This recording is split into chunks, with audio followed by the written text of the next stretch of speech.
Welcome to the Pickens County Board of County Commissioners work session, our first of 2022, here on Tuesday, January 4th. And our building is closed to the public. We invite anyone to always join us on YouTube or Grassroots Channel 11 or the public Zoom link where you can join. Unknown caller. Pardon me. So welcome everyone. I hope everyone had a safe and healthy and happy new year. And let's see, we are missing Steve Child. I'm sure he'll join shortly. Patty Clapper here is in the room with me. And Francie Jacober and Greg Poshman joining us online, as well as staff joining us online. And so I'll turn it over to John Peacock for our first discussion, which is our BOCC 2022 retreat prep.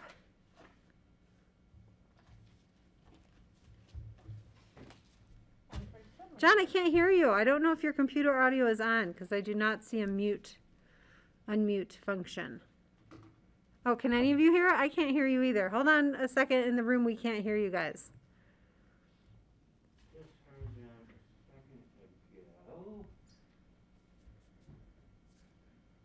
Sometimes there's, on this function, there has to be something turned on for the rest of it to work. I can mute it and unmute it, which is what I've seen John successfully do in the past. All right, let's see. Greg, can you say something? Okay, we still can't hear you. I know you can hear us, I can tell, but we can't hear you.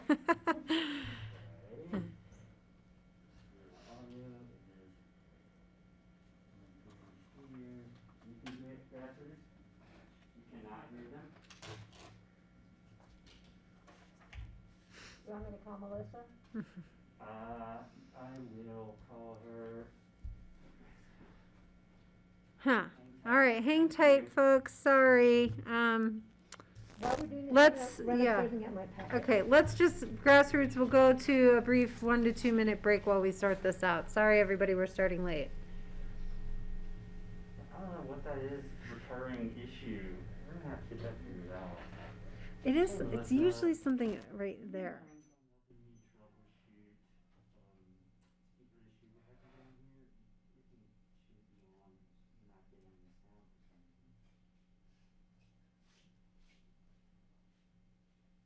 Unchecked, and I've toggled it several times.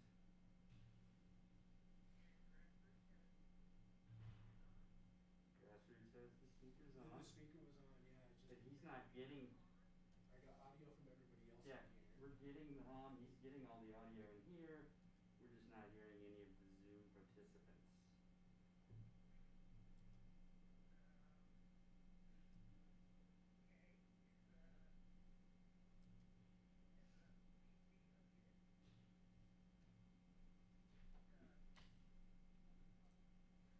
Yes, it is.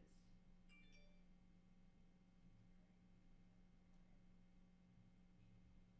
you.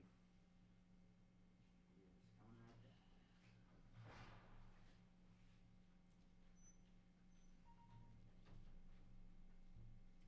It says usually the PC volume on the LCD screen fixes it.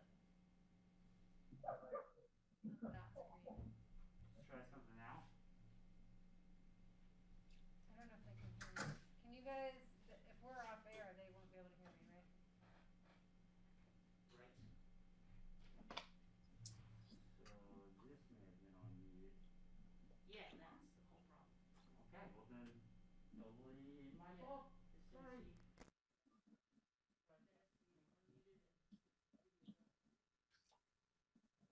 And John stepped away. Can we turn on this and try to ask them to speak? Oh, thanks. I was just going to say, can you talk?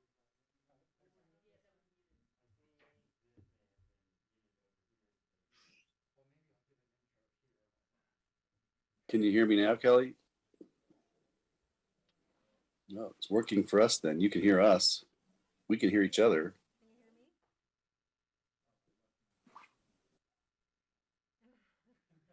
I might be able to turn your video off. Nope. Oh, request camera control. No, sorry. Okay. Yeah, I might. So they can hear you. I'm gonna go. Yes. Here in a second. Unless. I didn't do it. I did not do it. You. Sure. Ooh, Patty, you're in for so much fun. Okay. We're going back old school. Thank you. In a way, Thank no you. more techno. Okay, grassroots, if you are ready, please. Hi, Gabe. I don't know if you can see you. Good day, Patty. I think that was Patty. Alright. Welcome back, everyone. I think we've sorted out our tech issues now. I can hear you on Zoom and you guys can hear me, right? Okay, great.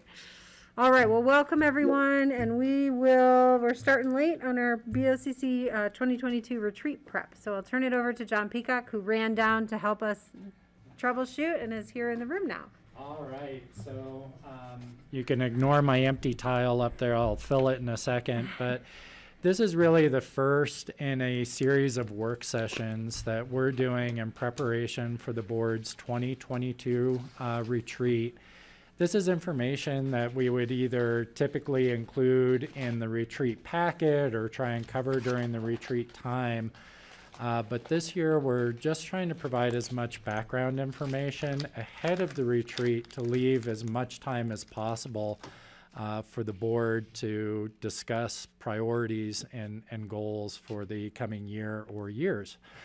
And to kick us off today, we did shorten this one up a little bit, but we're really trying to give a baseline of some facts, statistics that demonstrate what's been happening in our community and changing trends over the past few years.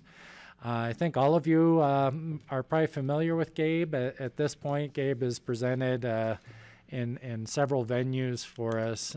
Gabe has also been tracking economic indicators for us throughout the pandemic. And so today we have a presentation from Gabe kind of going through some stats to demonstrate, you know, what have we been seeing over the past 3 years? Yeah, how has the pandemic shifted trends in our economy or within our visitor population, those sorts of things. This is really food for thought, and hopefully will be provocative to you, something in the presentation as we go into our retreat. We will have Elizabeth Garner from the State Demographer's Office at a later presentation, at a later work session, who will also be presenting information. Then we have a whole series of work sessions set up. With that, I'd like to turn it over to Gabe to go through our first set of stats. And like I said, hopefully this will be both beneficial and provocative as we go into our retreat discussions. Okay, thank you for the intro. Gonna share my screen here.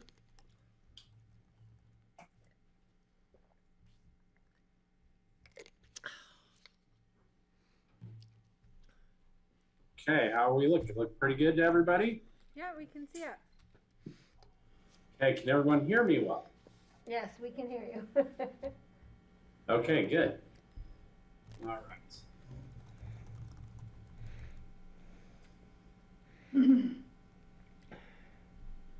Okay, hold on. I'm gonna stop this and I'm gonna reshare because it's giving me a warning about something. So we'll just try this again, see if it doesn't give me a hard time. Okay, so what we're gonna do, we're gonna run through a presentation, and we start off with pure indicators of activity, indicators that I learned how to use up there in Pickens County, and work toward retail sales, which are real economic indicator, but they're also sort of another type of indicator of activity, of economic activity.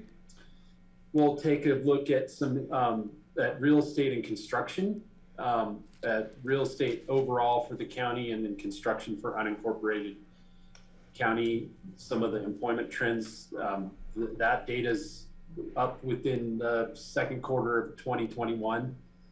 More of these indicators are a lot more real time, within a couple of months of a couple months old.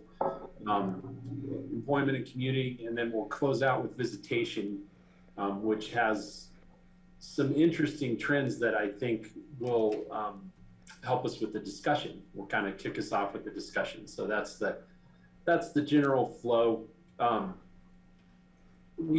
think we have enough time that I feel like I don't, if you all have a question or a thought, go ahead as far as I'm concerned, unless somebody else has a different thought there. I think we can go ahead, and I'll try to keep us on pace. So the indicators of activity, these are, some of them are a little unusual. So the way the landfill tracks waste intake, solid waste intake in a number of ways. One of the ways that they track it is, break it down, is municipal waste versus construction and demolition waste. And so we'll be looking at both of those, but municipal waste theoretically should be an indicator of the level of activity in your community. To step back a little bit, the pandemic was a good opportunity to try out some indicators over the long term. That's one of the reasons I was excited about it, was to, we had the opportunity to track indicators through a disruptive period and see whether they worked, essentially, see what they told us and how sensitive these different indicators were.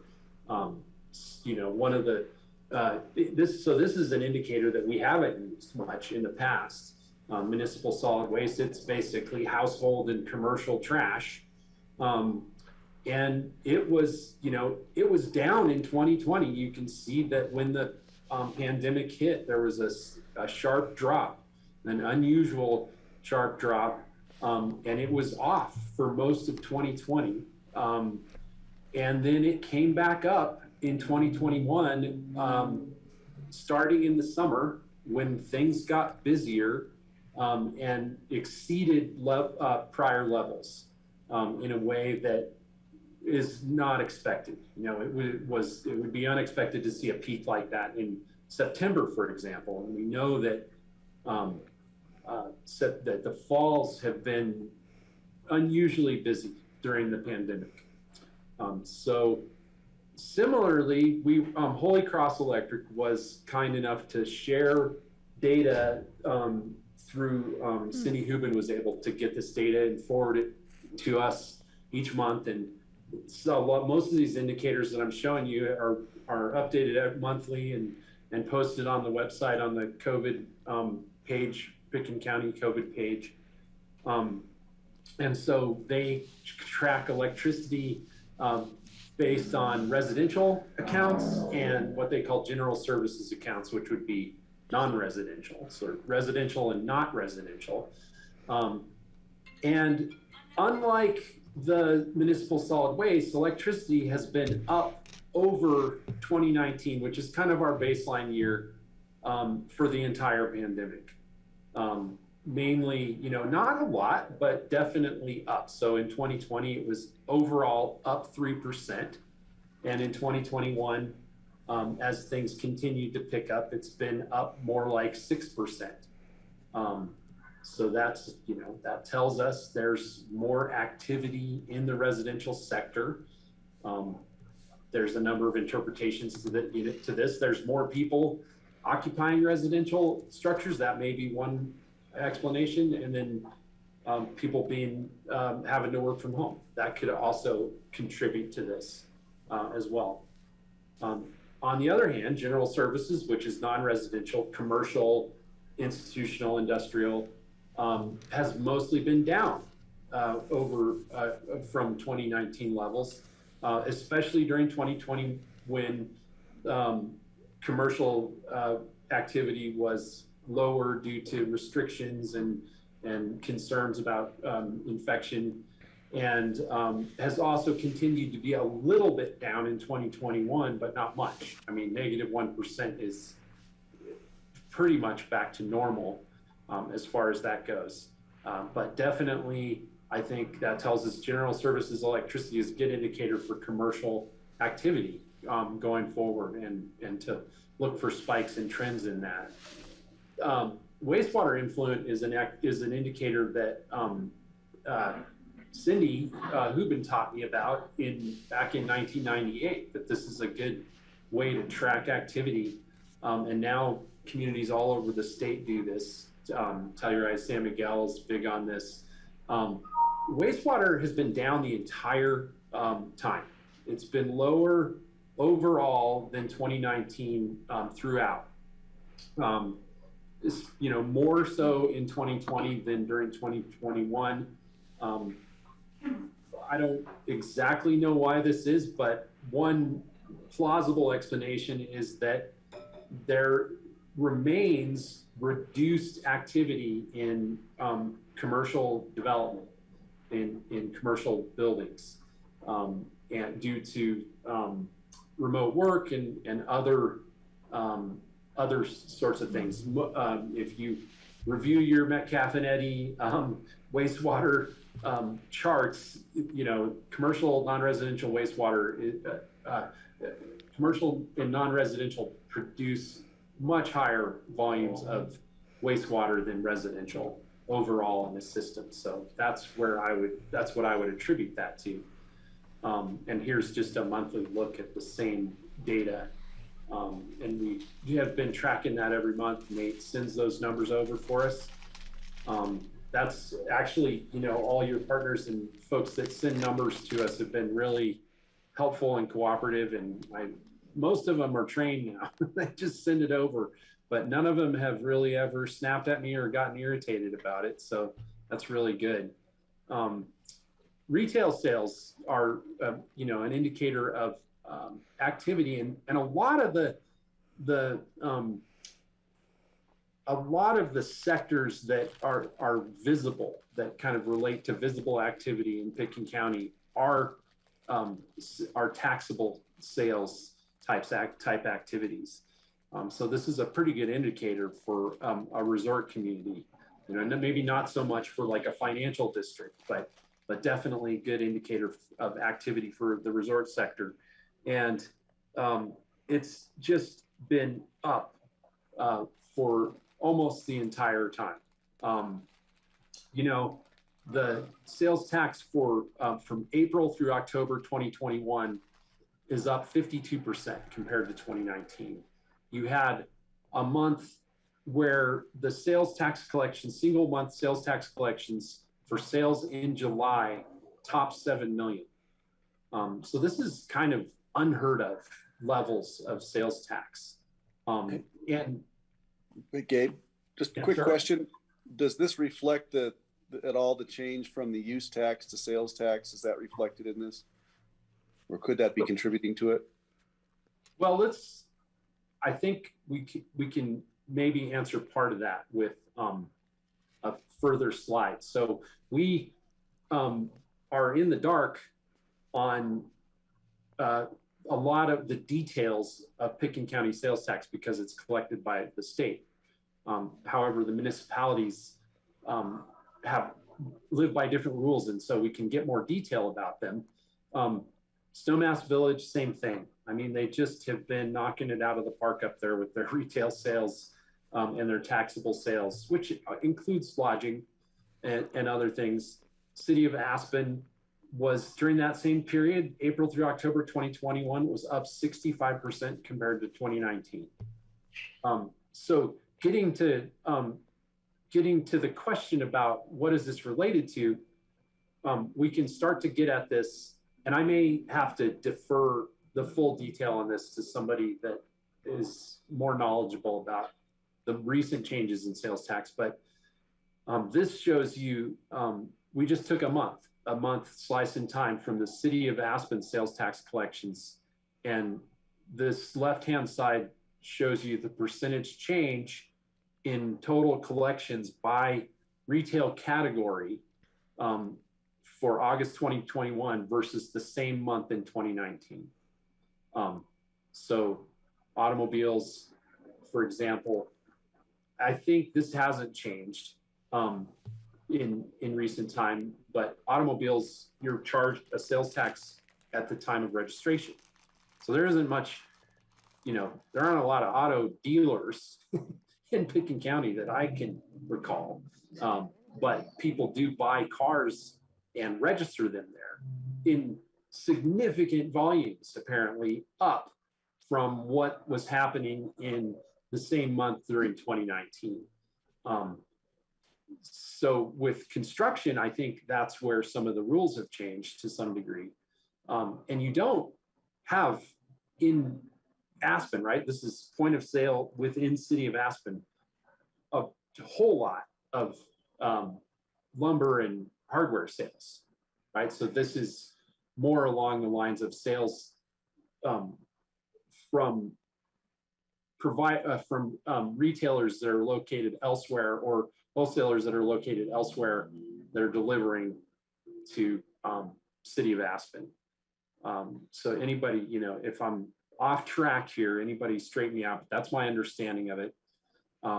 Fashion clothing, this could be, I don't know, anybody's guess why there's so much fashion clothing getting sold compared to 2019, but it could reflect online sales. It could just be that Fendi is more important than ever up there. So it's some of this is hard to explain, but you can see a lot of the increase in retail sales is sort of more of the same.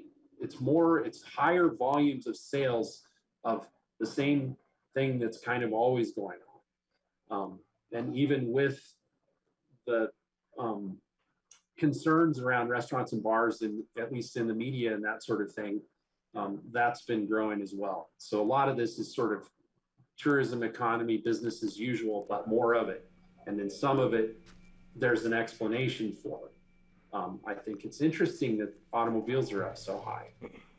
Why are more people registering automobiles in August 2021 versus August 2019? That's good food for thought, I think. Well, Gabe, Basalt, can I, yeah, I just want to throw something out there. You know, we have to take into consideration, I think, and I don't know how we take it into consideration, the fact that the prices themselves have gone up. So maybe it's not so much the volume of the items being sold, it's the fact that prices have gone through the roof. So to go out to a restaurant to eat right now is, I don't know how much more percent, 30, 40 or more percent than it was a year ago, over a year ago. And to buy any of those supplies, plus we had a lot of people, myself for example, who was shopping here like at the grocery store rather than going to Costco or going to Mid-Valley to shop for groceries because of COVID issues and just time frame issues. So I think we had a lot of that, but the cost of goods has gone up so much. As far as automobiles, the only thing that I could, with just living here, is that so many people moved into town making their second homes their permanent homes, or for some length of time permanent homes and primary residences, and then buying new cars when they're here, because they used to just have one car when the family came to visit, and now they needed 2 or 3 cars, and so they were buying them and registering them here. That's the only thing you can guess, because the cost of automobiles is just in the paper today. The cost of used automobiles has gone through the roof, and most people can't even afford to buy a used car anymore. So, it's the only thing that just looking at your numbers, that just having my boots on the ground and seeing what happens on the sidewalks of downtown Aspen, would be my input. Thanks, Gabe. Yeah, thank you, Commissioner Clapper. I like those interpretations, and you're right. Inflation is significant. Like with accommodations, when we'll get to the occupancy, which has been somewhat higher in recent months, but the price has definitely gone up. For accommodations, for sort of traditional accommodations. Basalt has been doing the same. It's been sort of the same story with Basalt, except for you could kind of say like Basalt, if you look at this, it's just gone up and up and up. So Mid-Valley is, if we take Basalt as an indicator of what's going on in Mid-Valley, there's been a tremendous amount of activity, of economic activity, from the time that things sort of opened back up to current. And there's a little bit of a sign that it's letting up, but we don't really know. That's just maybe the October dip. It'll be interesting to see whether that stabilizes or just stays up like that. So real estate and construction indicators, we'll start with the real estate sales, which Land Title Company has recently updated, just end of year. So that's nice to see that. And you've seen this in the Aspen Daily News and whatnot about the off the charts retail real estate sales, going from about 2 billion, which is already sort of insane, to over 4 billion in 2020, and again in 2021. It's over 4 billion through November in 2021, before that, Christmas Santa Claus spike in real estate that happens. So that's quite a bit, and all the other indicators, real estate indicators, are up with that. It's number of transactions is up 58%, just through November, versus the entire year of 2019. The residential sale price is up 41%. This is for the entire county, includes the municipalities. They also track whether the sales were to county residents, out-of-state residents, or international residents. And so 43% of the sales were to county residents, which, as we were pondering this yesterday, John Peacock was suggesting, a lot of that's going to be sales within the affordable housing program. But maybe not, some of them, maybe not all of them. It was higher than I expected. And then, half of them were to out-of-state purchasers. That hasn't changed dramatically. That 43% was, 56% in 2014.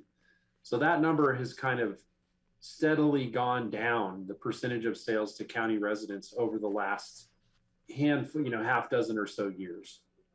And that's an interesting report to read if you want to get on Land and Title website. You can read the same report for Eagle County and all the other resort counties. And when I remember there was a lot of concern about the school districts, because near the beginning of the pandemic and beginning of the 2021 school year, there was a lot of concern about enrollment, and there were waiting lists and all kinds of chaos. And so I decided to pull this enrollment trend graph off of the CDE website.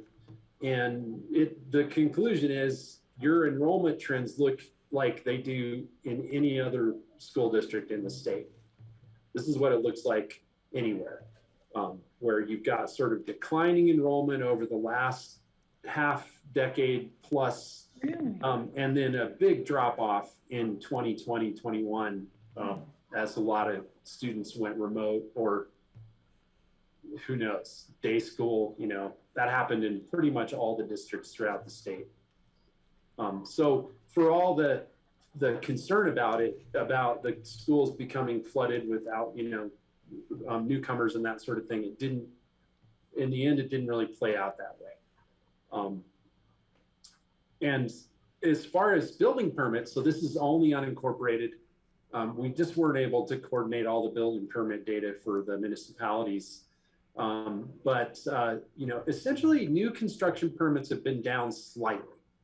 It's kind of, you could sort of say they're down slightly, but it's also sort of been business as usual with new construction, the number of permits, and the valuations are about the same. It's kind of down a little bit, but not much. On the other hand, the permits for additions, remodels, garages, those sorts of things are almost double what they have been. So, you've got 52 of these permits in 2019, and 91 in 2020, and 98 through just November in 2021. So the volume of those kinds of permits has gone way up, and so has the valuation. The valuation over tripled right off the bat between 2019 and 2020. And it's staying up there. It's staying elevated. We're at 53 million in valuation through November 2021. And these are all sorts of different kinds of projects, but it adds up to quite a lot of activity. And we again, back to the solid waste as an indicator, the construction demolition intake in tons, you know, it's pretty normal actually. So I would kind of would have expected that to be elevated due to the increased additions, remodels, et cetera. But it's stacking pretty tready. It's steading fairly steadily here, and but you can really see the slowdown in 2020. That was a big that was a big drop off where activity just kind of dropped off. So it does tell you that this is an effective indicator. So maybe some of the policies to reduce, to increase diversions and that sort of thing are working. Maybe it's really new construction that really drives the volume for solid waste intake. Those are much bigger, more involved projects usually than remodels, usually. Not always, but usually. On the employment side, we have a number of indicators, and I'll kind of define them. Pickens County, so employment, pure employment, these are jobs held, right? So you've got, you know, in 2019, the sensitivity to the seasonal swings, right? You always had more employees working during the ski season, the heart of the ski season. So Q1 is January through March, the heart of ski season, more employees than any other time of year, another summer peak. This looks pretty normal. 2019 looks like a pretty normal year. Starts off, then Q2, COVID hits. So these are jobs held, and it just kind of flatlines at around 14,000. You get that peak again at the beginning of 2021, but it's 2,000 shy of what the peak was pre-COVID. So you're 2,000 jobs held lower than pre-COVID, which is 2,000 jobs. There's nothing insignificant about that. The unemployment rate has been sort of persistent. You know, obviously it came down, it went way up, high as it was anywhere in the state, came down and was elevated for quite some time. But now it's kind of, it's still a couple percentage points higher than what it normally is. And as a point of comparison, the unemployment rate during 2021 in Garfield County has continued to decline, whereas it's kind of stuck at this elevated level in Pickens County so far. You know, we'll see what happens there. Employed persons, these are people that have jobs in the labor force, is another statistic. And I think it's just worth noting that, you know, you have, you know, currently just about 10,000 people that live in Pickens County and are working. So that's not that many people, really, considering how much stuff is going on up there. And that's why, you know, just a reminder of why we have all that commuting. But even with Garfield County right next door, I mean, you could almost say they only have 29,000 people that are working. So it just gives you a sense of, that in the number of employed people is lower than it was pre-pandemic. You know, it was much lower at the beginning of the pandemic, but it remains a sort of, it's an actual limit. It's an actual number of people working, and that does affect things up there. The wages have gone up a bit. Can I ask a question, Gabe? Sure. How should we think about in relation to each other the number of employed persons and the number of jobs? Is that gap being made up kind of one-to-one from commuters, or does that gap get made up by like multiple job holders? How do we think about that? Yeah, you got the gist of it right there. There's commuting and multiple job holding. And one of the thoughts here with the labor force being what it is right now, is that the multiple job holding has gone down some. And I wasn't able to find real-time indicators about multiple job holding rate. That's something that you should ask the demographer to look into that, maybe even before they come, because they use that information for their economic modeling. But I have not been able to locate a month-to-month trend of that. But that's my sense, is that what you call the multiple job holding rate has gone down. Well, I appreciate that. I'm curious because I do have curiosities about like the changes of jobs over time, you know, over a decade or 2 decades, and different growth and loss in different sectors in our community as well. So I don't know if that's something you would address, or if we should tee those questions up for Elizabeth. Those are great questions for Elizabeth, actually. Great. I mean, she's going to have, especially if you are able to look around the corner a little bit and give her some warning that you're interested in that kind of information, because they have access to all the data at their fingertips to answer those kind of questions.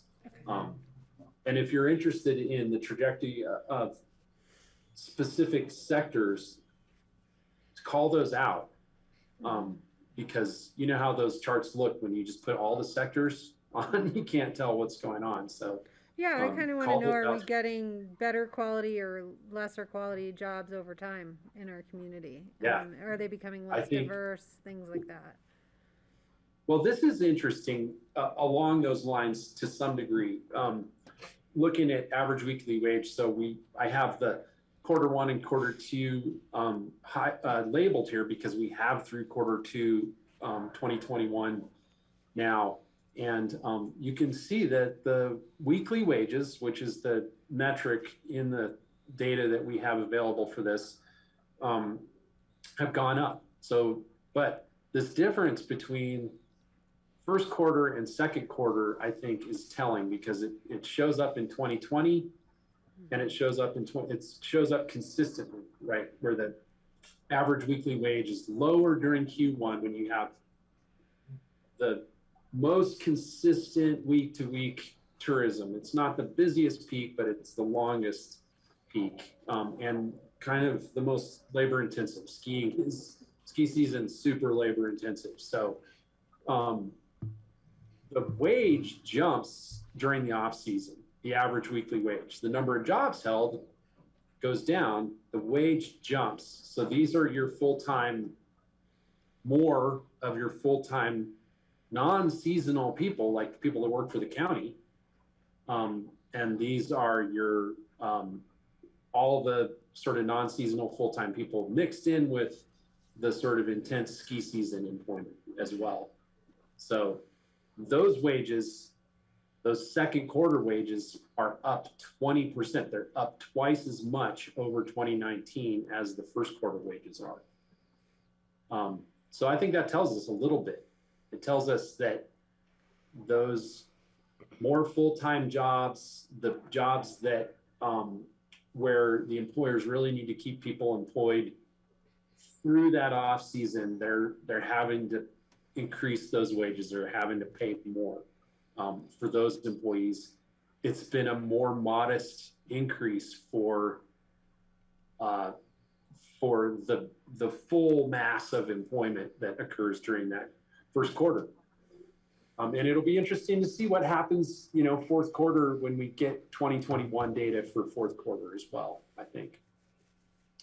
The commuting follows employment, as we know. And so there's a counter at Old Snowmass that counts traffic every single minute of the day, which is pretty cool. There's only so many of those in the state. And one of them is on 82 right there at the entrance to Snowmass Canyon. And that traffic level was down and down, and then it came up starting in April and has remained elevated above 2019 levels since then. but you can see the big drop off during the beginning of the pandemic. But you've had increased traffic levels over 2019 consistently since April 2021. On the other hand, the Rafter ridership has been down the entire pandemic. Really down at the beginning, continued through 2021. It looked like it was coming back at the end of the fall, or at the beginning of fall, but it is, it's kind of back to what it's been doing, which is being off by at least a third, if not more than, if not more. So that continues to be lower, and there's reasons for that, individual choices. There's capacity limits on those buses. But this is your probably best indicator for up valley, down valley commuting within the Roaring Fork Valley. On the other hand, along I-70 in the Rafter service area goes, they've got a pretty busy route from Glenwood Springs to Rifle. And that looks like it's recovered. We'll see how that bears out. But it looks like it's recovered to some degree, but it's also been mostly down for the duration of the pandemic. So big difference between that sort of I-70 stretch and what's going on in the Roaring Fork Valley in terms of recovery for transit. Curious, any thoughts on that? I just want to get into the visitation piece here to close out the presentation. So the ACRA monthly occupancy reports have been coming out, and I've been charting those. And this is traditional lodging and the short-term rental units that are in the professionally managed inventory, the Stay Aspen Snowmass inventory. So that's, I believe, what this occupancy represents. And you can see it really has just come back. That sort of traditional, what we think of as occupancy, has just come back over the past summer.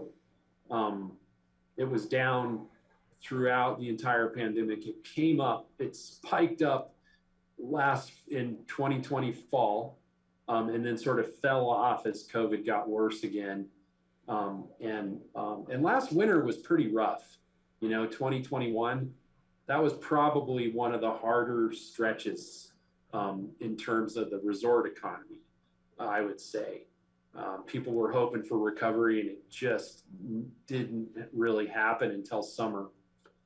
The airline passenger traffic, commercial airline passenger traffic almost looks exactly the same as the ACRA occupancy.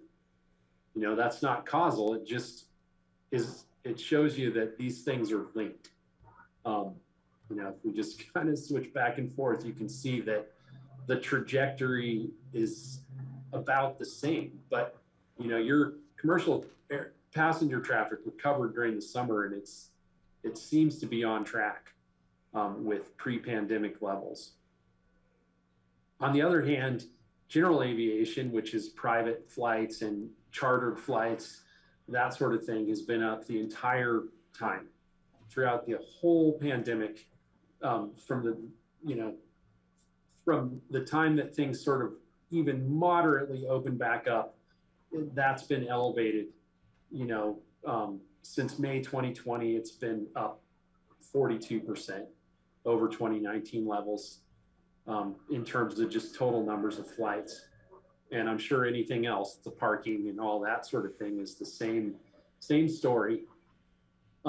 Getting into the short-term rentals, we have indicators from AirDNA, which is sort of they aggregate data from the major online platforms and other sources. And so the listings is the number of units that were listed during each month. So it kind of represents supply. Listing, and this is very fluid, people change their mind and they'll list something and then they'll delist it and that sort of thing. but those have been mostly down. Since June 2021, the listings have been off 6% from 2019. So the number of units that are actually available out there, if you're looking for a short-term rental, have been down. It's interesting that there was a big spike in March and April. I think that is interesting, and not super easy to explain. The booked room nights, that's a way to describe demand for short-term rentals. This is how many of them are actually being booked. This has been up, right? Supply's been down slightly. Booked room nights has been significantly up. So specifically since June 2021, it's been up significantly. And throughout, really beginning in April. So that's been interesting to see that you've got lower supply, more booked room nights than ever, and really higher occupancy for short-term rentals than I've ever seen, especially during the off season. If you look at these graphs, you're really elevated over 2019. That's the yellow line during off season. And similarly, your occupancy rates are close to peak season occupancy rates for STRs in November. That is a big change. To close out this presentation, I wanted to give some take-homes from the Northwest COG Mountain Migration Report that Wendy Sullivan and Melanie Reese worked on together. They couldn't have picked sharper analysts to do this work. One of the things that goes back to that short-term rental thing is that unpaid stays in short-term rentals are up 30%. So the Destinmetrics tracks a certain portion of the short-term rentals up there, and throughout the Northwest COG region, there's been more unpaid stays. So basically owners staying in their units that would normally be rented out. So that's up 30%. They found they had to call out specifically that Pickens County part-time residents are more likely than other Northwest COG counties to rent out their homes as short-term rentals when they're not using it. So a third of Pickens County part-time residents typically rent out their home when they're not using it. 17% of the part-time residents in the Northwest COG area increased the time they spent in their home in 2020 versus 2019. 20% decreased the amount of time. So that's kind of a wash, actually, in terms of time spent. The numbers come out that on average, it's about the same for 2020. So, that's the date of this study. It'd be really interesting to know what happened in 2021. So when asked why they altered their residence patterns in 2020 for the entire Northwest COG region, 80% of part-time residents cited spent less time traveling elsewhere because of COVID. So I think that's really maybe hopeful that things might go back to a normal level, that 80% of the folks that were at their home in Pickens County, Aspen, Snowmass were there because they couldn't go anywhere else. And as that changes, maybe that'll change. But also a third of them spent more time because they could work remotely. And most of them seemed confident that ability to work remotely was going to continue. The old thing of the part-time residents are going to become full-time residents, that's 9% for all of Northwest COG. So that's not a high percentage. We've heard that forever, as long as I can remember up there. And it's always been sort of 50-50. So I don't know if I believe that. That's their intent, but whether it plays out is a whole other thing. And they do intend to spend more time. So, the part-time residents throughout Northwest Cog intend to spend 30% more time, or what amounts to 1.2 months more than they do now. So if that plays out, that'll be very significant. So that's the end of the slideshow, and I'm happy to hear any thoughts and conversations on this. I guess I'll stop the share until we need it. All right, thanks, Gabe. Commissioners, thoughts and questions? Steve? Well, no questions, Gabe, but thoughts. It was very, very interesting presentation.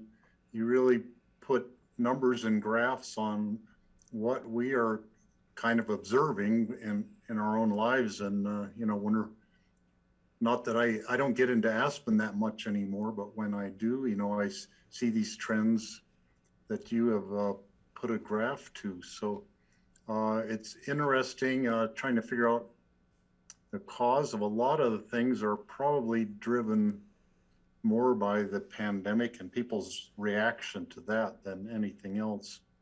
And it'll be interesting to see if and when the pandemic is finally over, if people keep doing what they have kind of transitioned into doing, or whether they go back to their old ways. So that will remain to be seen.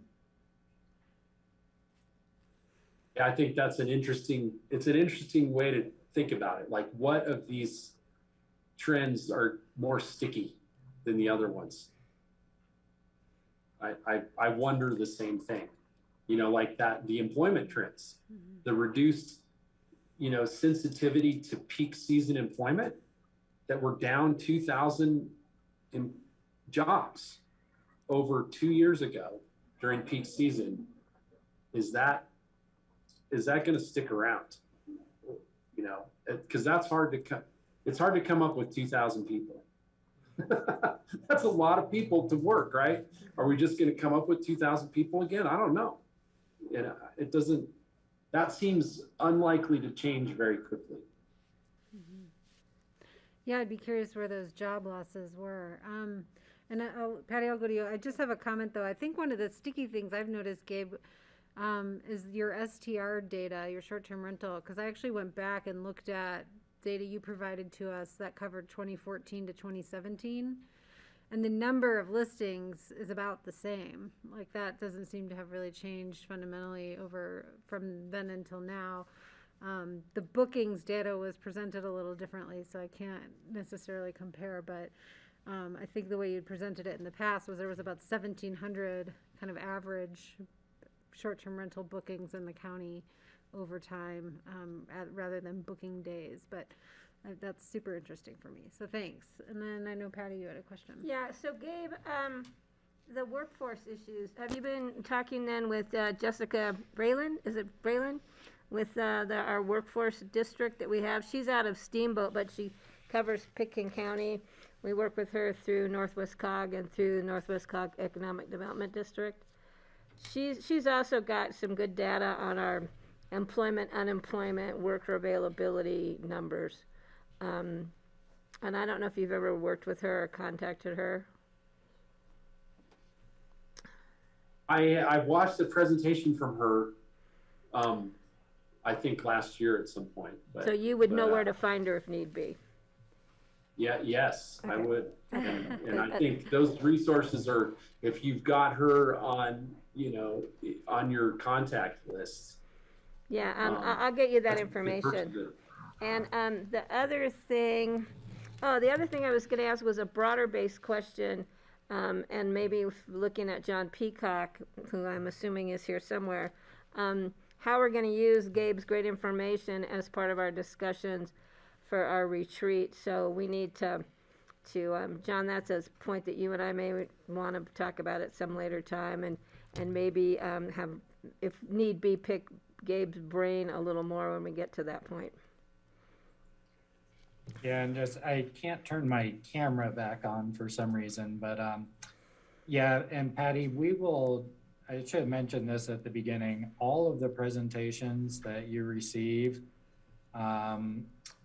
will be in your packet, and Oh, so good. will be available for reference in the discussions, and hopefully this will help us form the agenda to your point as far as key items to talk about. And I would have for Gabe, based for the local, the affordable housing transactions, the housing authority could give that to you for any period of time or point in time. And I'm happy to make that connection if you'd like. Other thoughts and questions for Gabe? Francie? Yeah, I just want to say thank you so much, Gabe. That was incredibly interesting, and I'm looking forward to having it in my hands next month to really spend some time with it. So thank you. It was surprising in some respects. I was expecting slightly different, but your explanations were great, and I really appreciate it. Yeah, indicators do that. They throw you for a loop sometimes. Yeah. The point that short-term rental supply is fairly stable always surprises me, because it's always a different set of units. It's not the same units. These aren't the same units. It's people that list them, and real estate changes hands all the time up there. But the way it just shows you the power of the market. The market tells that community how many short-term rentals are viable up there. Yeah, really. Over time. But to you, Commissioner Jacober, thanks for all the rides up to go skiing when I was a kid. So, I don't know. Her kids were some of my original ski partners back when you lived in Arbalise, I believe. So That's right. appreciate that. Our vehicles were really bad back then, so any ride at the resort was well appreciated. Oh, I'm glad to hear it. All right, other thoughts for Gabe? I mean, I guess I'll say, for me, it's a little surprising. Maybe we have to go back even a little bit further than 2019, because, some of the changes seem smaller than what the experience of them on the ground feels like, right? So, Yeah. it's like, gosh, how is this feeling of intensity so much more than what the numbers themselves alone would describe? That still is a bit of an outstanding question for me, and a narrative I think I'd like us to continue to try to weave about what are these pressures that we're feeling on the community? Maybe it is 2,000 fewer jobs and more people filling that, or or more people with more second jobs, or maybe it's something else. So yeah, I look forward to putting together the whole picture when we get some more demography as well. Patty? And Gabe, the only data you failed to provide for us today was how many crappy lots are still left out there. Yeah, well, let me we'll get Alan Harvey on here and go front page with that and just see what happens. That's a long-standing joke that we have with Gabe when he worked for Pitkin County. I had to throw it out there, Gabe. I thought I was in trouble, but really everybody was amused by it. We were applauding you, yes. It's like, okay, I can work here for sure. If they have a sense of humor about that.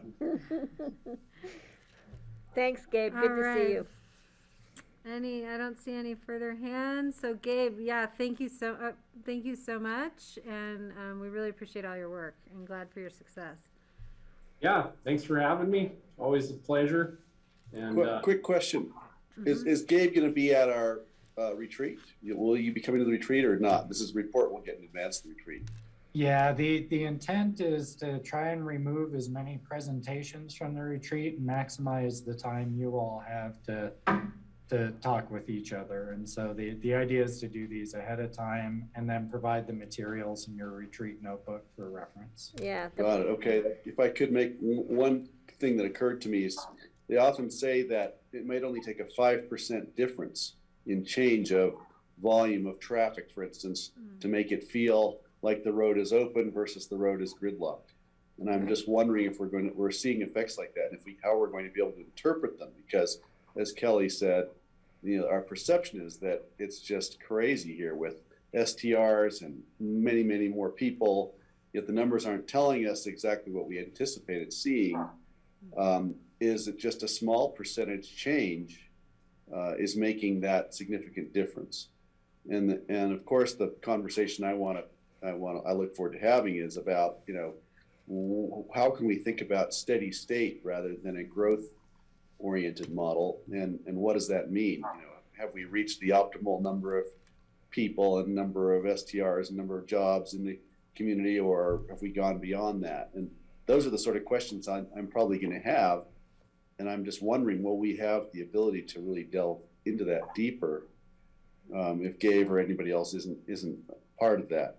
I guess that's the question: is will we be prepared? Because this just brings up a lot of great questions. Well, I'm glad it was provocative. That was the goal. And, you know, I think the larger issues that you're raising, Greg, are going to be good ones to, you know, raise at the retreat and see what kind of agreement there is amongst the board members to further those discussions. I think you're going to need a lot more than the retreat to answer the kind of questions that you're asking. Yep, always do. Yep, thank you.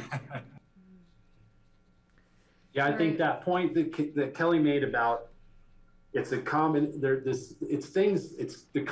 of things, I think, is one way to start looking at this, like the combination of 2,000 less people working during peak season, but it's busier as well. That's a killer combination. That makes it feel hectic. Yeah. And there's thresholds like that, I think, when you add these things together. And that mountain migration report really works on that, like trying to tie together the different factors that are causing this sense. So can I ask one more quick question just on that number? 2,000 people less 2,000 people working. That's a hard one to swallow.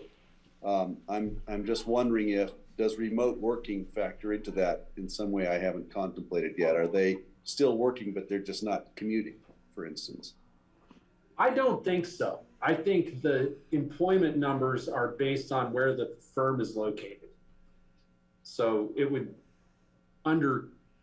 there is that is a factor. It just, I don't think would go the direction of underestimating the amount of employment occurring. That's based on people getting paid and where they're getting paid from. All right, thank you. Great to see you, Gabe. Really appreciate this. And please send your presentation. I know I'd like to think on it a lot more. I've got a copy. I can share that with the board electronically, and we'll put it in your packet. Great, thank you. Send that out now. All right. Unless Have there a are good any afternoon. changes. Thanks, Gabe. You too, Gabe. Stay healthy and safe. We All will. right. Interesting.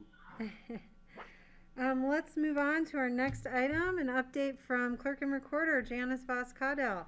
Hi.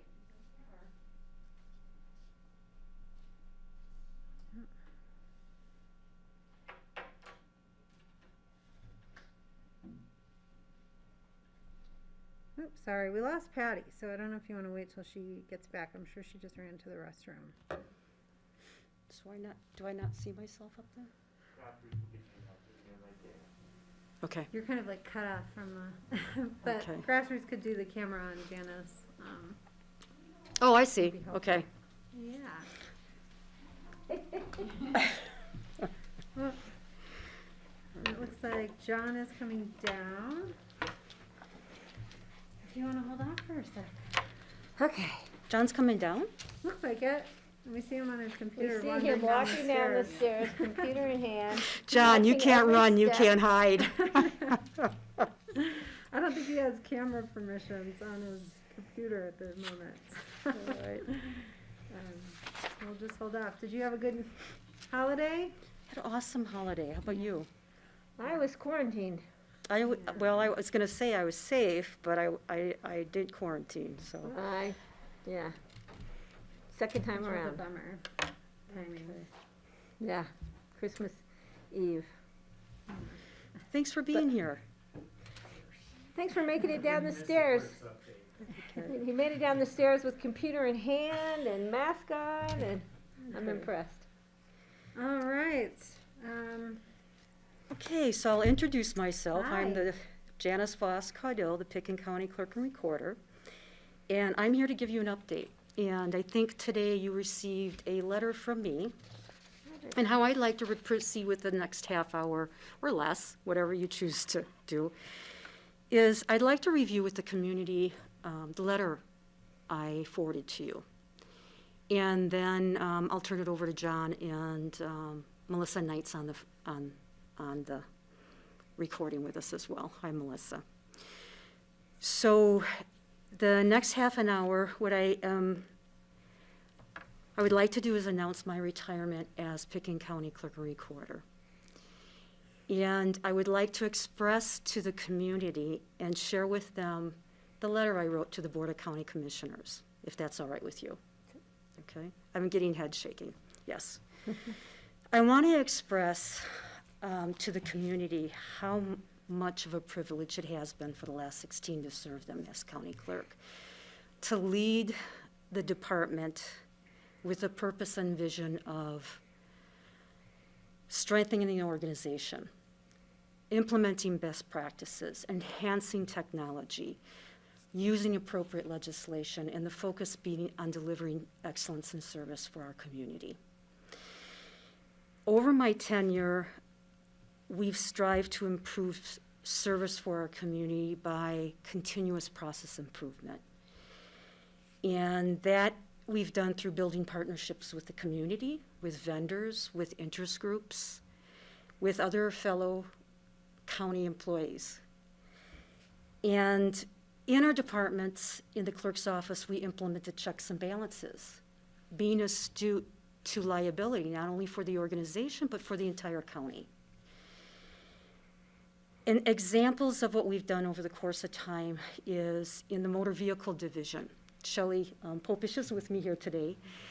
Huge undertaking of a statewide computer conversion, now offers many online services to our community. In the recording department, we developed e-recording. And I can say today that all documents recorded, mostly in land use, are imaged and indexed and available online to anyone, anywhere in the world for research capabilities and make a copy at their desktop anywhere in the world, back to 1881. And of course, elections.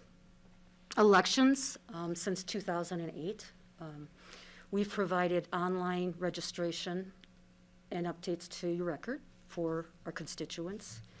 We now mail a ballot to you at home. We have 3 drop boxes conveniently in Picken County where we're only required to have one. And of course, the service centers. And over the last 15 years, we've worked hard to build a reputation in Colorado that we are the gold standard of how elections should be run. And Kelly, I commend you and thank you for your help over the years with that as well. It's all you. Oh, yeah. I don't think so. I am so fortunate to work with everybody that I have. And with the Colorado County Clerks Association, negotiating legislation. Let's talk about legislation, making sausage, right? In the clerk's office, we address annually during session between 75 and 90 bills that affect the clerk's office, okay? We review those bills. We look at process impacts. We do cost analysis. We look at manpower impacts as well as timeline constraints in implementing legislation. We work with our legislators to ensure sound and best practices in moving forward for Coloradans. And that's why we can go back to saying things like, we are a gold standard in elections. Okay. Also over the years, the clerk and recorder staff has strived for excellence in customer service. We ensure that we are accessible, although it's been a great opportunity the last 2 years to be accessible to our community, but I think we've done the best job we possibly could. We strive to be accurate. We listen and partner with our community members. And we educate them. We educate them on the laws. We educate them on the processes. We educate them on what are their options so they can make the right decision to move forward with the transaction they need to complete, right? The staff strive to promote positive service, They work as a team, and they are accountable. They continue to be accountable for any transaction they work with the community on within our office. Not only do they strive for the clerk's office to do so, they help constituents to navigate services within other departments within the county. The staff continues to provide positive service with care, thoughtfulness, and positive energy. And I am so proud of what they accomplish each day. And they should be proud of it, and I hope they know it. And I'm thankful and tremendously grateful for their skills and their talent that they bring each day to help our community. Almost done out there, guys. Okay. The floor is yours. But I wanna say, I think one of the most rewarding aspects of being a county clerk in Pickens County is the opportunity of working with individuals who I admire, who I respect, who challenge me to provide the highest in standards, okay? Who continuously challenge me to strive and think, to do the right thing and to do the right thing right. Okay? So if I can get through this without choking up, as John told me I would be choking up, is I would say that I have my many, Kleenex over there. you know, I would say that many of the members of this community and many of the industry partners who I've worked with have carved their name in my heart. And those include election judges, party chairs. They are the motor vehicle and recording and election customers. They are vendors we work with. They are the Secretary of State staff, who I'm going to do a shout out to Dwight Shellman, who is definitely in my heart. They are the motor vehicle division staff, who Shelley and I work with as well. They are multiple county employees, and they are most important for me, my clerk and recorder staff. So I am appreciative and blessed to have that opportunity to work with everyone. And everyone has pushed me to be a better person. I wish the same opportunity for the next clerk and recorder. So with that, I want to express my appreciation to you, the board, because I know your next task is to recruit, interview, and select a person who has leadership acumen, administrative ability and knowledge, somebody who will maintain excellence in customer service in the clerk and recorder's office, and that will direct and represent the clerk's office, this community, and Pickens County in the state of Colorado. So it's difficult for me to retire, but this is the best thing for me at this time. And my last day will be on April 1st, so have fun with that. We're already planning ahead. Yep. And it has been a pleasure to serve you, to serve this community, as I write to chapter 3 of my life, and that is into retirement, where I will be spending more time with my husband, with my friends, who I hope remember me, with my family, and doing the things I love, which are hiking and skiing the slopes. So happy trails until we meet again. So thank you for everything you do, and thank you. It's been my pleasure I have and a opportunity. question. So, you know, I love working as an election judge. So I'm going to look forward in the future to working alongside you as an election judge. Because I'll tell you what, it's kind of a lot more fun being on the election judge side of it than the position you've been in, because it's a very stressful position for quite a period of time, depending upon which election. But you've always handled it well. You've always, you know, shown that Pickens County does lead the way as far as elections, clean and, you know, executed well, and customer service that's provided during election times. And that's pretty remarkable, just as your career with us has been remarkable, Janice. So translation is, I'm going to have a happy retirement. Thank you. Doing Yeah. that with- And translation is, I know where you live. I want to jump in. Let me be the first to congratulate you Thank on you. your retirement. You definitely deserve it, knowing how hard you work and how I think you are one of the hardest working civil servants here in our community up and down the valley. But man, I'm gonna miss you. Janice has been a real mentor to me and a friend, and I look forward to fun times with you outside of the office. I will miss our late night venting that happens in your office fairly often. Janice officiated my wedding. She has a place in my heart as well, and you always will. And Janice is really fun for those of you who only know her in work context. She's always up for a good joke, and she's always a fun person to run into on the trail or for a beer. And so I look forward to you getting more time to do that. And thank you for everything. Likewise, and thank you. Thank you. All right, Steve. So first of all, I want to offer a Kleenex to whoever needs one to wipe your eyes. Because I have tears in my eyes, tears of sadness that we're not going to be working with Janice beyond April 1st. Maybe on a part-time basis once in a while, but it has been so amazing having such a good clerk and recorder who's done such an awesome job. Thank you, Janice, for that. And tears of happiness for Janice because she's going to get to retire and spend more time doing fun things. Not that doing our jobs isn't fun many times, but it's not always fun, as we all know. So I wish Janice a really happy and long retirement, doing lots of really fun and healthy and productive things. Thank you. Thanks, Steve. Francie, and then Greg.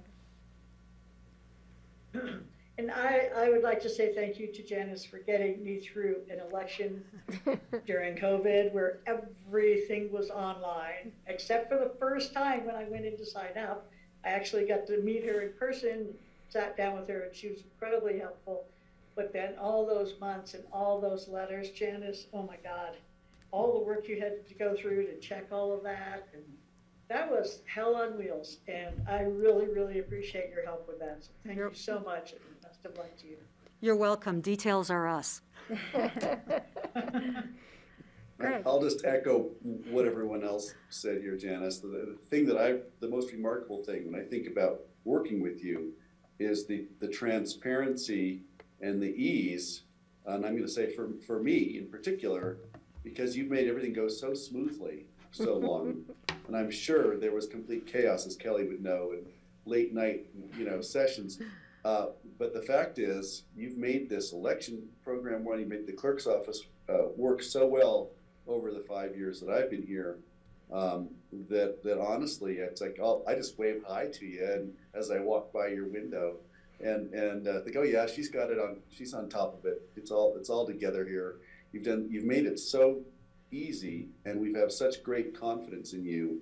And I just want to thank you for that. That this is, having you and the staff that work with you and our staff that make it easier for the commissioners is something I'm extremely grateful for. And I'm looking forward to hearing about your adventures with Robin and skiing and all the fun stuff you need more of. And I wholeheartedly support it and want to congratulate you for the years of service and thank you. And I am a little daunted by the size of the shoes that we're going to be filling, and I'm hoping you can help us with that. Patty, then Steve. Yeah, knowing Dwight as we know Dwight, and so Dwight had earned his Superman underwear. And now I have to say, Janice, you've earned your Superwoman underwear, and we'll have to see what we can do about that as far as your retirement party that I know we're going to have. I know the gifts I'm going to be getting. Oh, God, I spoiled the surprise. And congratulations, and my most heartfelt thanks. And I will miss you because, when I work my weird hours, you're always sitting there when I'm in earlier and I'm in late. And it's always nice to see your face there. I have to share with you, I get calls at 7, 8 o'clock at night from community members. And I'm like, what are you calling me at this time at night? And they say, because I know you'll be there and I know you'll help us and I know you'll answer the question. And sometimes it's not our department, so that's why I said we help navigate other departments too. But it always ends up to be a fun call. And Yeah. look forward to many stories ahead to share with all of We'll you. remember that when we're calling you at those hours, Janet. Steve? Oh, you're on mute. Only Patty and John and I probably would appreciate this sentiment, but whenever I go in the clerk's office, I get sentimental about the post that used to sit in the middle of our commissioner meeting room. And you have made very good use of your new and expanded space there. I I love the remodel we did, and I'm really glad that you got to benefit from us giving you a much better place to work for you and your staff. So I kind of, once in a while miss that old meeting room, but I love the new one we have here too. We love those posts. Thank you, Steve. So with that, John, do you want to review what the next steps are? And Melissa? Yeah, how are we gonna fill these shoes?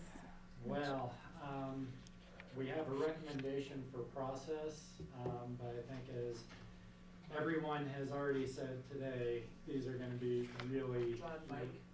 Oh, shoot. As everyone has said today, these are going to be really big and difficult shoes to fill. So I did look through the home rule charter. Unfortunately, there is not a provision where you cannot accept this letter that Janice has given you. Are you sure? I know. What it does say is that any clerk and recorder elected official vacancy shall be filled by appointment of an eligible person by a majority vote of the Board of County Commissioners, and any person so appointed shall serve the remainder of his or her predecessor's term. And so there are a few elements in there. The eligible person, this is an elected executive position, and so it does have specific skills, abilities, and administrative requirements with the job. And so what staff would propose to support the board in its decision-making is to run a process through human resources to collect and vet candidates and to provide a list of both applicants and then to make recommendations from a human resources perspective of who the board may want to consider for interview and the board selection process to meet that eligible person requirement. We have had a little bit of time to think about some of the steps in this. Melissa Knight would be overseeing that process if it's acceptable with the board to proceed in that fashion. And Melissa, would you be able to give a little bit more detail of how that process, what that process would look like? Sure, absolutely. Good afternoon, everyone. And Janice, congratulations. Thank you. Now that the information is out and open in the public. So what we're proposing is to get a Google form posted online on pickenscounty.com starting tomorrow to start to collect any interested applicants that may be out in the community. Within that form, there is information that applicants do have to meet. So they have to be a registered voter in Pickens County. They also must reside in Pickens County 1 year prior to appointment and reside in Pickens County for the entire term, rest of Janice's term, which would be through January 10th of 2023. So there are sort of those basics that an applicant would have to meet. Janice has also provided us with additional information around knowledge, skills, and abilities that we put some screening questions into the application process to ensure that candidates, you get some information from candidates around what Janice sees as priorities for this particular position. So we're proposing that this goes live tomorrow on pickenscounty.com. and runs through the remainder of January to collect applicants' information. And then after that, we would have various BOCC working sessions where we would present applications to you all, schedule interviews for either the pool of applicants we have or maybe just final applicants. Appoint a candidate hopefully by end of February, and then have somebody start sometime in March. So there was about a month overlap with Janice. So if all goes well, that's the recommendation from staff. We do understand that it may take a little longer to collect candidates, so we've anticipated some slippage time there. Well, and depending upon what we decide today and next week, if I do assume the role as chairman of the Board of Commissioners, this is a critical issue, on my plate. But I will be out of town for a period of time in February. So Melissa, I'll give you those dates. And then following that, we have a retreat at the beginning of the month. I'll be out of town, and then in the first part of March, Kelly and I both might be out of town for a few days. So we can work around those days, Melissa. I just want to make sure you have a heads up before we jump into things and start moving forward.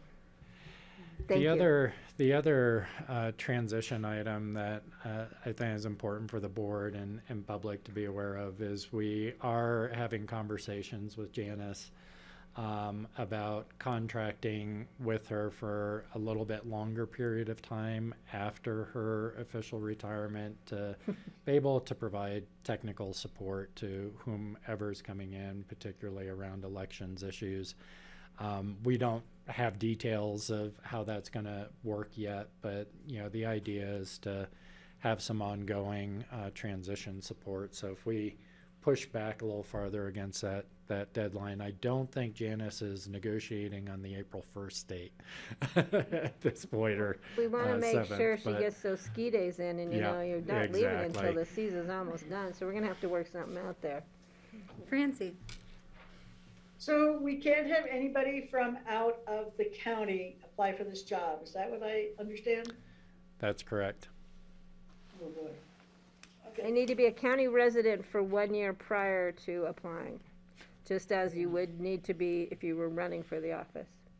So that's like, insisting that we have somebody with no experience. Pretty much makes that happen. Not necessarily. We got Janice. We'll get lucky twice, Yeah. right? Janice got appointed in a similar profile, so how many years, Wow. 16 years ago? 16 years ago, yeah. Yeah. All right, any other questions?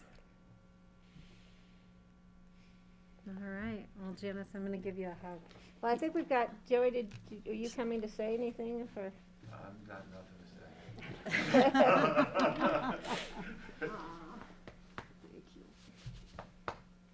Kelly, give her a hug for all of us too, Lillian. Okay. 5 hugs. So, last but not least, thank you for the opportunity to work with all of you. And John, special thanks for all your help through everything. You're the best. Okay, thank you. All right, and I'm So gonna give I up think- chair of this, for this seat, but I'm gonna take on chair of retirement planning, retirement party planning. Yeah, we're not leaving that to Peacock, that's for sure. I have some ideas. don't leave I have some ideas for going away party. What? I want to make sure we have one of those handheld things with her face on it that we can stick in the planter in her office. So when I come in at those weird hours, I can still wave at you. Well, I know, well, I made one for her once upon a time, I don't know if you still have it. I had a thought, I saw it and I was thinking of bringing it. I still have it. Okay. Perfect. All right, thank you, Janice. All right. She was gonna be late to a Christmas party, so I made one and stuck it in her margarita. Did she All show up right. for the party? Yeah. Okay. Okay, well, we have a scheduled break until 2:45, so let's go ahead and take that break. And, Until 3:40. Until what time? 2:45. Oh, that clock is wrong. All right. Thank you, everyone. See you at 2:45. Thank you, Grassroots. That's supposed to be on a satellite thing, just automatically. I don't know what is.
Okay, welcome back everyone to the Pickens County Board of County Commissioners work session on Tuesday, January 4th.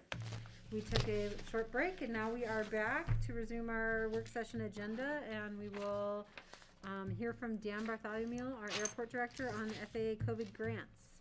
Hi, Dan. Hi, good afternoon. You survived the holidays? I did. It was busy out here, but certainly enjoyed them, yes. Yeah, okay.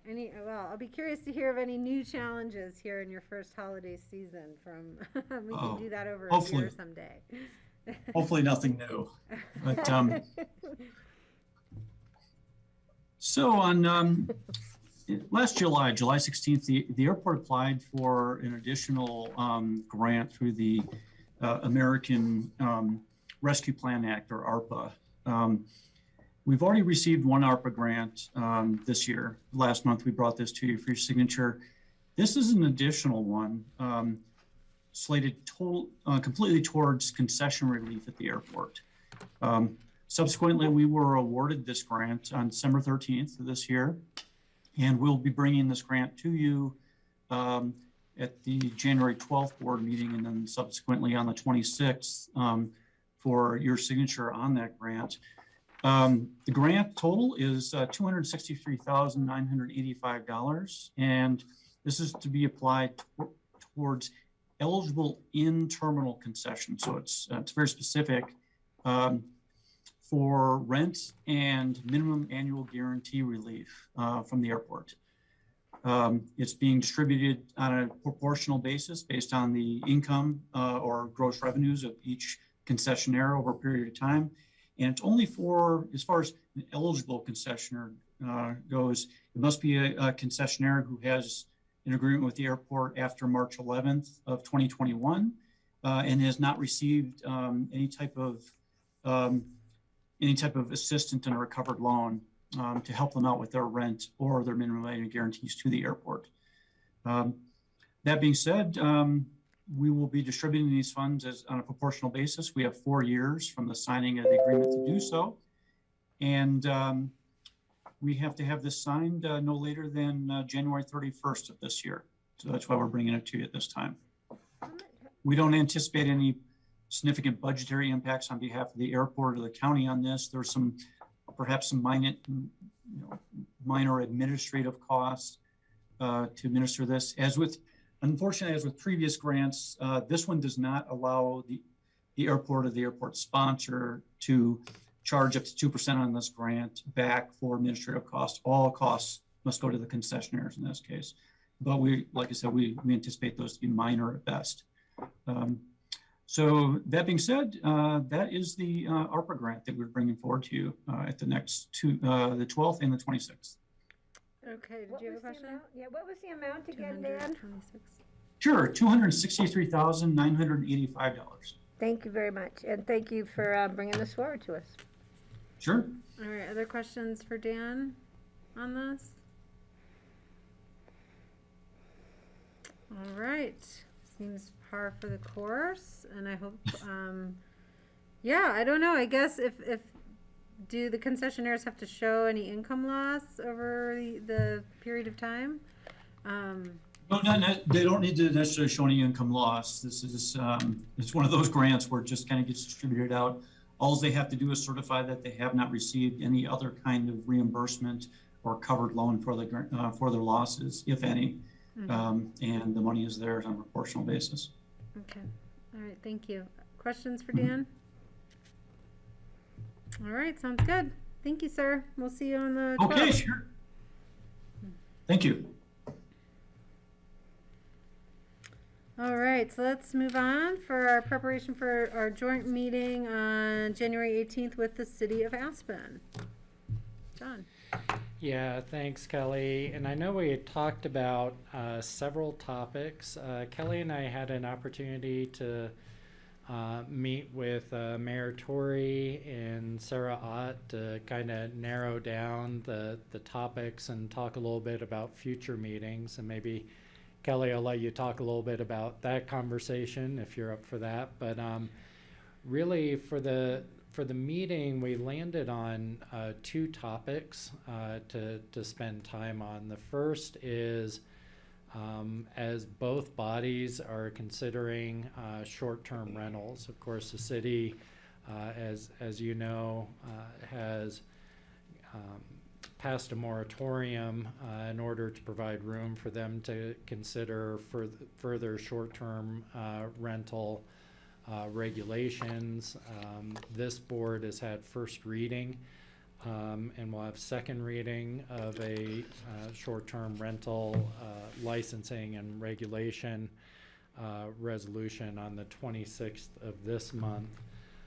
We thought it'd be a good time to compare kind of information and approaches and have that discussion. We do have staff from both the city and county working together to put together presentation and packet material on that. And then the second item, we felt that would probably take the majority of time, both for presentation and conversation there. The second was really a follow-up from our last joint meeting together, where we had the Forest Service in and we had talked about wildfire mitigation. As this board is aware, we've been working with the Forest Service on a partnership and are looking towards future partnerships on mitigation projects. We wanted to bring back and update both bodies together again on some of that follow-up work that's happened. We also, and Kelly, this may be where you want to comment a little bit more, but we did talk a little bit more about doing more pre-planning with the chair, so Patty, and managers for future joint meetings to try and narrow and identify topics earlier on so that staff could be better prepared, and we're ensured that both boards have an opportunity to be better prepared for a more productive conversation. Yeah, and I'll jump in. I would say I think one of my takeaways from the mayor is perhaps a feeling from the council that we could have more action-oriented meetings jointly, that a lot of the time our joint meetings end up being kind of updates on shared issues of concern, but not necessarily resulting in action items at the end of the meeting for both boards to kind of work on toward any shared goals related to that topic. And so we had a discussion around that and recognize that there's probably some times where updates are warranted and helpful, such as this wildfire mitigation update, where we can talk about the work that we've taken forward from our last, from our joint meeting on that issue, and see if the city then can deliberate if they have a role to play or want to play a greater role and figure that out, or just hear what we're doing. As opposed to like the short-term rental conversation, where I think there is some desire to see where we might have alignment, what the different policy approaches might be that are shared across jurisdictions, and how we all might collectively work together on this topic. So that I guess I would just check in and see if those are okay targets for our meetings moving forward. And then I can also just talk about some of the other topics that we threw around for future joint meetings and see if any of those are captured or not captured in what you would like to talk about. Patty? Yeah, it's my understanding that the construction waste management, the city wants to wait till we've had a full year of data. So that'll be coming forward at another time, because I think that's going to be really appropriate. And that will give us time to give the city the data we have so they can kind of digest it before the meeting. I would like to have, our meeting's next Tuesday? I think it is. Or is it the following? Following, 2 weeks out. Oh, good, because then we will have had, we won't have had our second reading yet for the, okay. But I would like, when Councilwoman Richards was here the other day, she brought up some points about the property tax classification issue. I'd like clarification maybe from the county attorney's office prior to this meeting for council to have that information as to what our authority is as far as that. Kelly, you'd probably be a good one too to talk on that. Because it's my understanding we don't at this time have the authority to change property tax classifications based on short-term rentals. And I think we need to let council know that, but there might be something in the works at the state level that Kelly's been involved with. I think that's going to be key to that discussion. So those are really the 2 points I have. And then I agree that having a little prior proper planning for our meetings will make them hopefully more efficient and effective.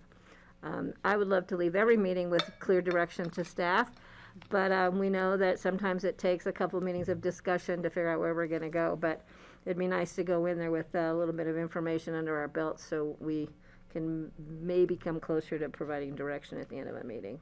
Yeah, I think so. And I think that having a clear, perhaps, agenda for the year of things to cover would let both staffs collaborate more closely. Because what I heard from staff was that it would be helpful to have one packet for both boards as opposed to the city producing their packet and the county producing our packet.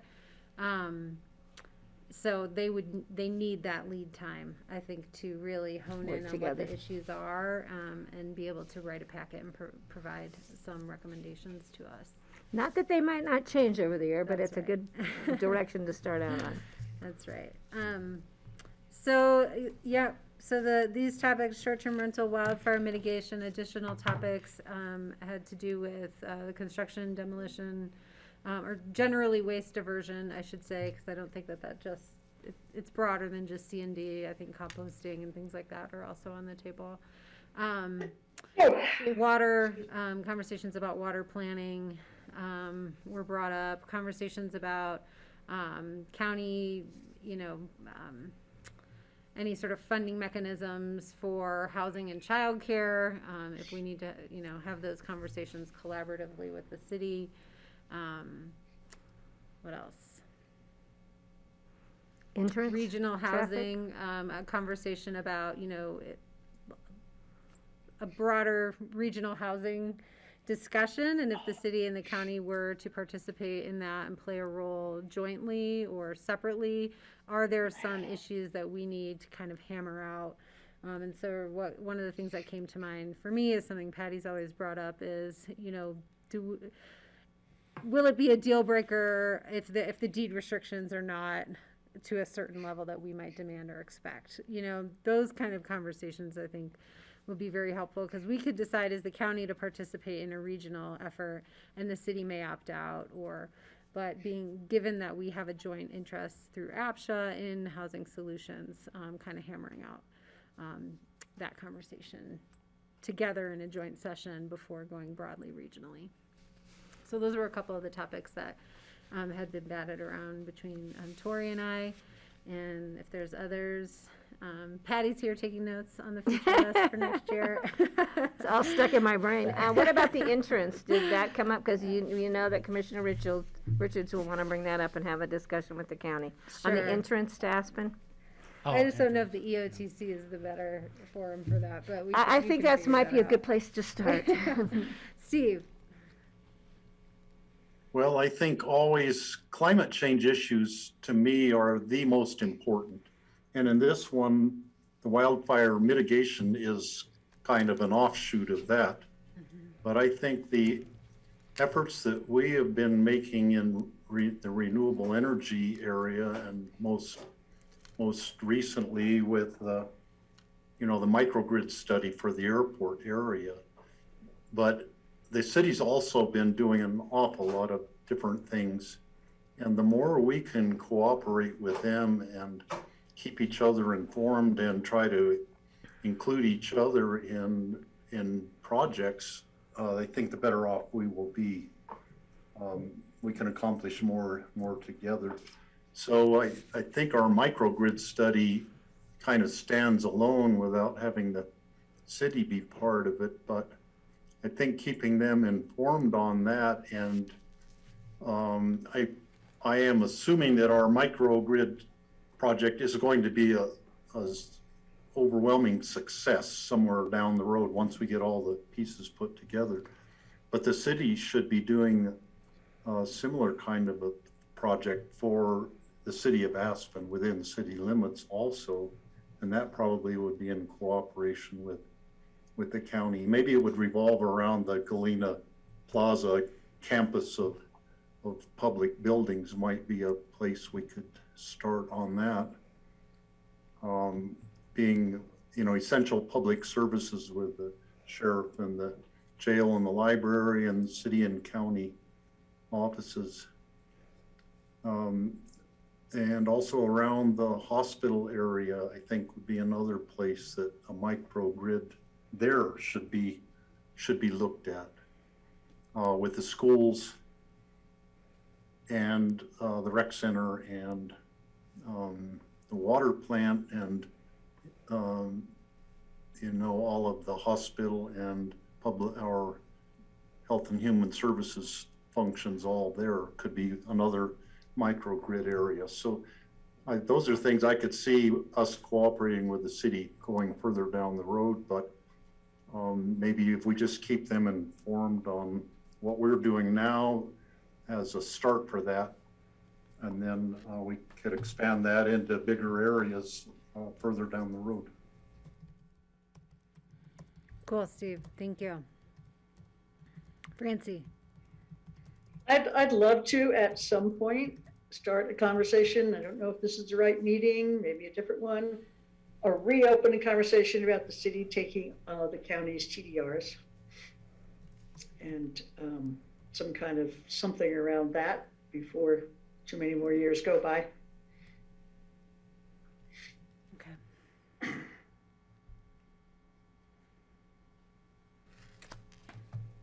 All right, anything else? Are we okay with, I think in preparation for our short-term rental conversation, I think it would be helpful to understand what the city's thoughts are about the areas where the county and the city abut. If they have particular concerns in those neighborhoods, that would be helpful for us to hear. Like Red Mountain, Right. that's been a big one Or that jumps out though. Or, Just because the traffic flow through town and up the hill, Mhm. that's one of Rachel's concerns. yeah, but alternatively, do they have concerns if, if, say, Red Mountain, no one's eligible for a permit on Red Mountain, like, do they have concerns about that? Yeah, the other flip side. Yeah, exactly. Yeah. And do we have concerns about the West End having short-term rental with traffic that's already there?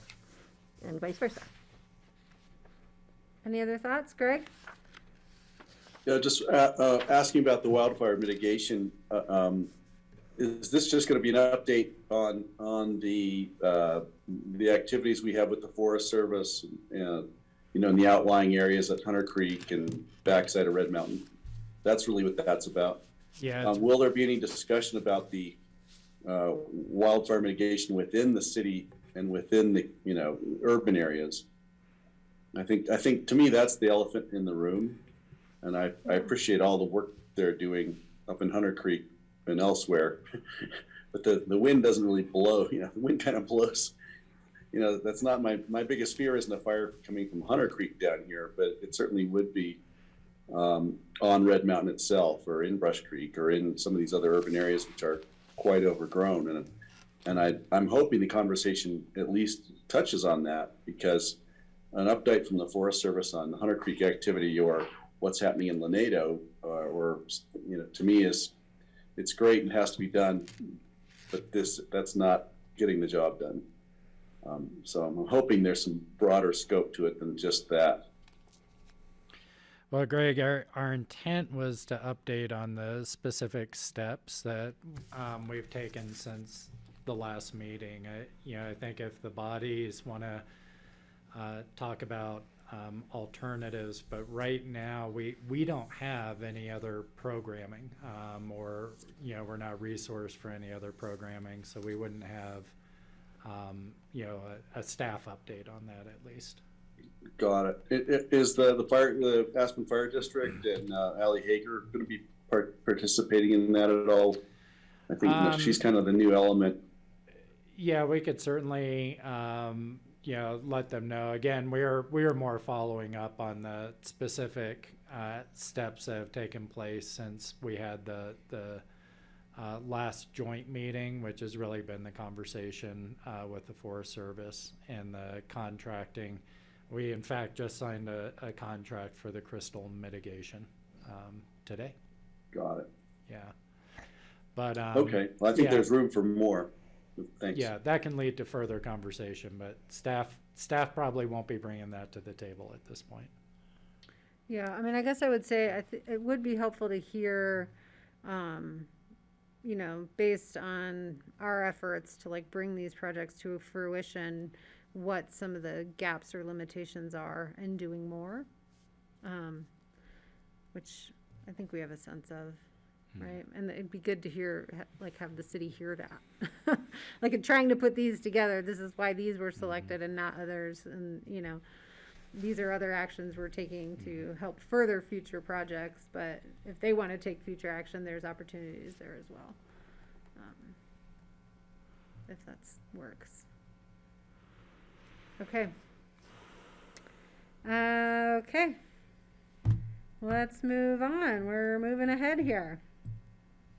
Kelly, yes, I'm yes, sorry, Kelly. As usual, I'm even slower than usual today. We have time, so take it. The only question was just regarding electrification in town. We're talking about electrification. The city's talking about it. I know there's going to be a need for cooperation probably with the county and the city and city utility and Holy Cross about electrifying, which could include creating more upgraded and improved and additional electric vehicle chargers. I think we're going to have an avalanche of electric vehicles here in the next couple of years, and we do not have the capacity to charge them presently. And this year, I noticed that several of the chargers the city had installed were not even functioning. I'm not sure what the percentage was, but it was kind of surprising. A lot of them didn't work, according to people who were calling me. So if we can have that on the back burner, at least for future conversations about electrification with the city, I think we're going to be working hand in hand.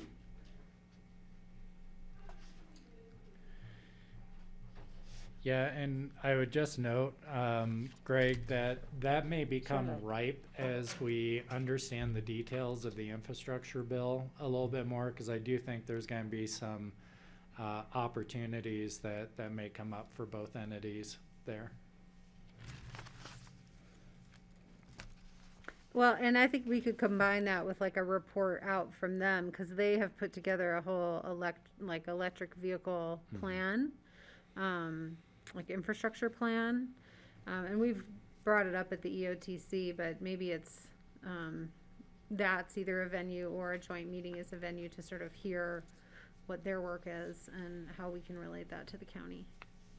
Right, great, and also specifically to our library, which is going to be, I guess, on their grid. Is that right? If we were talking about trying to electrify that one building we've discussed,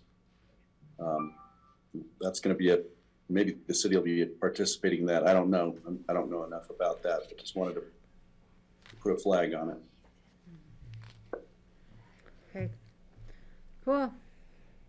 Future chair, do you have any questions? I'm making notes. Okay. All right. That plate I was talking about, now I've got a dessert plate and an entree plate. I'm looking for the salad bowl, and then we got the soup bowl to go. All right, if there's no other,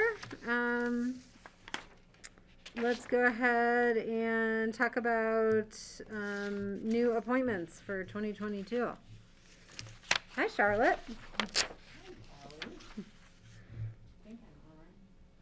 Red light on, then you're on. Got it. Yeah. And if you could put the camera on her grassroots, and then other board members can see her on Zoom. We want to see Charlotte. We don't get to see Charlotte all that often. So the document in your packet is from the December 13th meeting where we discussed changes to appointees. And so I'm just here to take any more comments you might have. I think the outstanding one here is on Basalt Vista and Picken County Board of Health alternate. All right, Patty. Yeah, I talked with Steve briefly. I am willing and able to continue on as the Board of Health alternate if I find somewhere down the line, 3 months, 6 months. Steve and I have talked, and we can come back and reconsider that for right now. Right, Steve? Is that kind of where we left our conversation?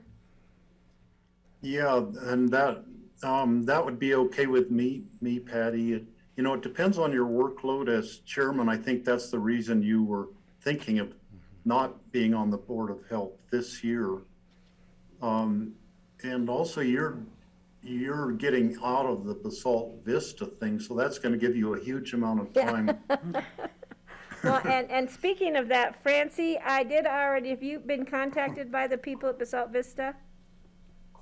I don't think so. Because I didn't forward, yeah, I thought, it was my understanding that you were gonna take that over. And as I said, it should be winding down by the end of 2022. They should have enough homeowners that the homeowners will take over their homeowners association, which is appropriate. So, I think I forwarded on your information, to the property managers. If not, I will follow up on that. Is that okay? Okay. Yeah, that's fine. Okay, thank you. I looked over the list, by the way, and it's fine. Okay, thank you, Francie. Steve.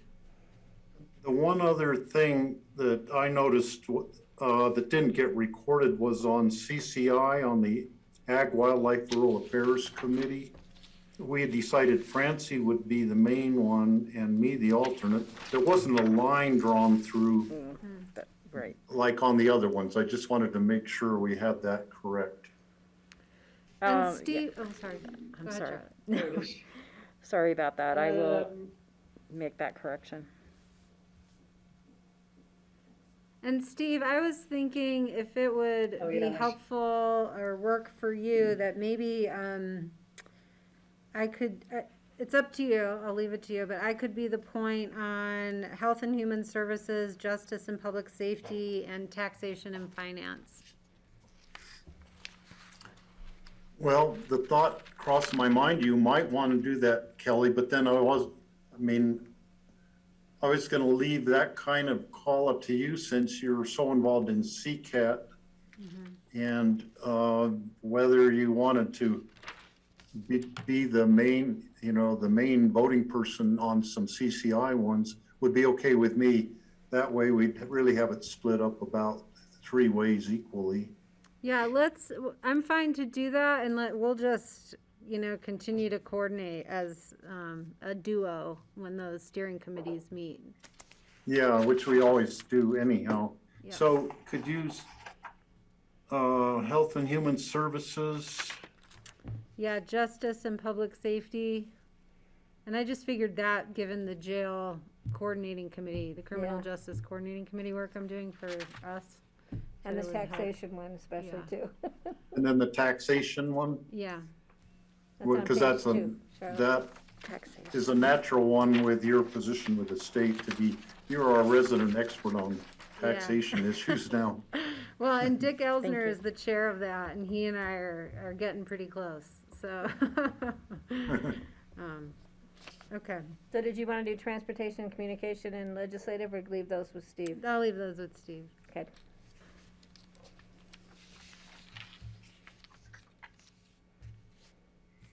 And Kelly, I assume you'll let me know about the Colorado River Basin Roundtable, because I really don't know anything Yeah, about that. I'll make an introduction with Jason Turner, who's the staff liaison. Okay. All right. Anything else? All right. I guess I just have a couple of questions about the vice chair thing. Go ahead. And so is it, how will I know when we're gonna have our meetings about that? And you guys will let me know, I assume, Patty and John? We're gonna continue to plan, at least right now, as of now, to do our agenda meetings on Thursday afternoons. And we will just see how things go, whether we do some in-person. In-person meetings have been terrific. But travel time, et cetera, we kind of been doing them up and down from Basalt up, down, depending upon COVID and the weather. So we will definitely, we'll try to get those out Wednesday at the latest as to whether they're gonna be in person or where. Charlotte is always great about sending out the future agendas to us by email. The key thing is to get any changes information back to Charlotte ASAP so she can have the agendas ready and the packets ready to go out on Friday. And clarification with the county attorney for executive sessions is also part of that discussion. And when do we do the changeover? Is it next week? It's Wednesday. So, yeah, first regular meeting, so it'll be on the consent agenda, and then we'll have a changing of the guard then. Mm-hmm. And so then we would have a meeting on Thursday.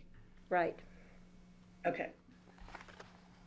And you can either call in or phone in, or if you can't make it, I can fill you in at another time. So it's pretty flexible. That part's pretty We'll make it flexible. work. And I'll give you as much of a heads up when I know when I will not be able to attend meetings, and you get to be chairing them, Francie. Yeah, you better give me a lot of heads up on that. We'll work through it. John's gonna have a secret little thing in my ear. I'm gonna have a little thing in my ear. And Like the he's gonna tell me what FBI? to say. It's actually a shock in your chair when you forget public comment. You're gonna get shocked, Francie, so be prepared. Exactly, that'd be perfect. Little Yeah, cattle prod.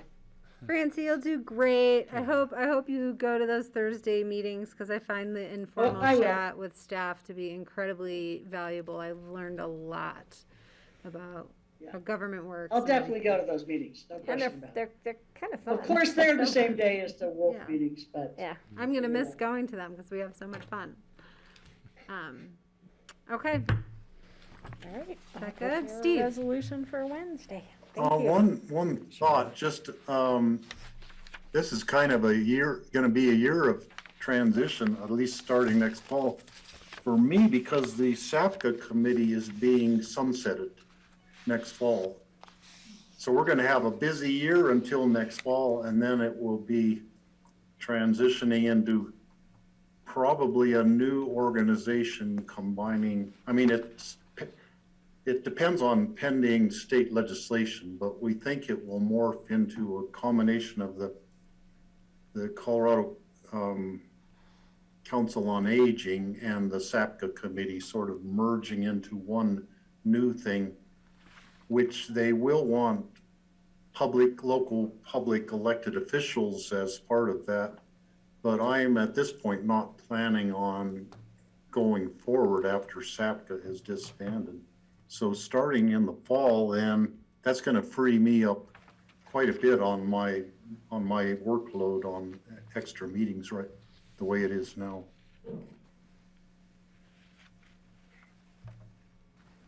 Francie? Does anybody have to run for a reelection this year? And it's Any a of the question of who commissioners? doesn't have to run for reelection this year. What? This is Yeah, the year for the so- sheriff, the assessor, the clerk, and Kelly's seat and my seat, Oh, really? and the governor, and the attorney general, governor and the already? secretary of state. And And our Senator new legislative rep and state senate. Mhm. I feel like the governor just came in. Can't believe he has to run again already. So both of you have to run this year, and hopefully you'll be unopposed. Well, we haven't kind of made our declarations of candidacy yet. It's been a rough 2 years. Been a rough 19 years. All right, other topics for the resolution for new appointments on next Wednesday? All right. Thank you all. Thank you, Charlotte. Thanks, Charlotte. All right, let's take a look at future agendas. Yeah, I've got a couple items for you. Eagle County has reached out. They had scheduled a ski day. I guess this was going a couple years back now, and a subsequent one got delayed by COVID. But they're proposing an elected officials ski day for February 4th.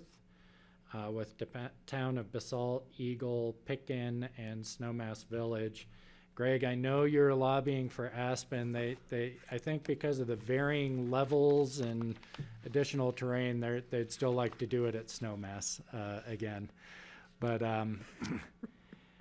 it's a shorter drive for you, I think. Snowmass is all right. Yeah, and I know not everybody skis or such now, but there's typically a lunch or something that gets scheduled so that everyone can participate and get together informally. So Can I ask Patty. if we could have lunch at the gondola? You know, at So the the restaurant last there? ski day, I was how many months pregnant, and I hiked all the way up to Elk Camp, and then Good for you. was told lunch was down at the base. Oh, no. that is true. I actually still feel really bad about I it. don't It's have, okay, it was my I accident. don't have gear, and I don't think I'm gonna gear up by then to do that. So I would love to be able to ride the gondola. I do have a pass, so I can Yeah. ride the gondola for. Well, we'll work through details. Just wanted to make sure that is a good informal time to build relationships and Well, that I sort think of it'd be thing. important That'd for be me to fun. be there, but I want to be intact for the rest of this, the rest of the year. And I just want to confirm, our retreat days are the 2nd and 3rd. Right. So this would be. Wednesday, This would be Thursday, right and after, Friday. so. I'm gonna put that on my. And when's the ski day? Friday, the 4th of February. Yeah, I don't ski anymore. Well, so you can ride the Oh, no. gondola with me. Alrighty then. Yeah, it'd be a good opportunity if, usually we try and schedule a lunch and, we didn't tell the one pregnant commissioner where it's actually going to be. last time. It was a good. I feel like I remember being on like a CCI call the whole way up the mountain too. Whatever. It was memorable. Which It was mountain good. is it? Which mountain is it at? Snowmass. It'll be at Snowmass. We'll see if Greg joins us. Greg, you could ride the gondola with. You could all ride the gondola we can all ride the gondola together. Well, my argument was that, Aspen has a gondola also, and that a restaurant that's walking distance, and there's easy skiing at the top of the mountain. So it really doesn't matter. And it's Yeah. a great restaurant. Yeah, and But they always Greg, go to Snowmass. Greg, don't worry, there is an easy way that you can get down from the gondola down to the bottom without risking your neck too much. Yeah, you ride the gondola down. You ride it up. You have lunch, and you ride it down. I'm easy. I like all 4 of our mountains. Parking's easier in Snowmass. And then Yes. Yeah. It's free at the rodeo. the, other item, we had done an DOLA broadband grant with Jeff Kruger as an emergency. We're going to have a confirmatory reading on the 26th. In the interim, since we did our first reading, we have found that we actually are not qualified to receive that particular broadband grant. I don't have the details on Bummer. it, but we will be pulling that, so you'll see that coming When you up. have more info, could you let us know Yeah. why? Yeah, we have had a lot of good luck though working with DOLA, and so I think this may have been one where because we had received previous broadband dollars, I suspect we weren't eligible for these. And that's all I have for you right now on future agendas. Okay. Other input on future agendas right now? I do. Yes, Patty. I have a few things. On the 12th, next week, I think on item number 5, I believe, it should say Board of County Commissioners for the food and beverage concession. Not average. Not Some people average. think average would be. Just a minor. And then, and I will let Charlotte know this, on Tuesday, the 25th, that is the day of the ACRA board retreat. So I'm asking that, oh, John, that's another one of your days for BOCC prep. I might be half an hour late, Okay. just to give you a We heads up. will, You'll we'll start sit without down me. and go So over Francie, the you may have to details. open that meeting on the 25th. Because either that or I'll try and get over here. The ACRA board. That's pretty soon. The ACRA, all you have to do is say, welcome, start the meeting, John, and then I'll be here. Because the ACRA board meeting is at the Meadows, so. And then on the 9th of February, which is a Wednesday, there's a thing on ordinance approving GMQS exemptions, et cetera. Have we discussed that? I mean, we're already talking, we're gonna amend GMQS when we haven't had our growth management GMQS discussion. Do you know anything about that, John? You talked to Sam. I think it's probably more around prep and getting more. No, it's an ordinance. Land use public hearings, and item number 5, it's Joanna Schaffner. Maybe it's just a cleanup? I think it's a cleanup, yeah. Okay. I'll get some more details on If you that. could just give us some more information, because I want to make sure we're not jumping Yeah. the gun on that. No, we've been pretty careful about that. Okay, thank you. And that's all I have. Thanks, Kelly. All right, other input on future agendas?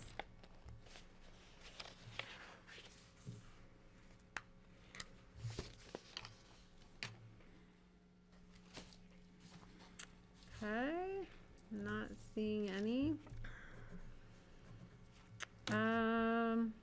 Open discussion items, folks.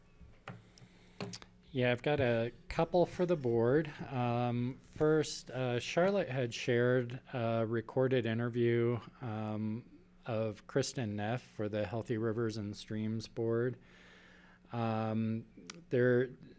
Healthy Rivers and Streams is anxious to fill Lisa Tasker's vacancy. We have not received any other applications, and so wanted to see if the board was prepared to discuss whether they'd like to appoint Kristen or go back out and get more applicants at And this point. the period for applications is closed. Yes.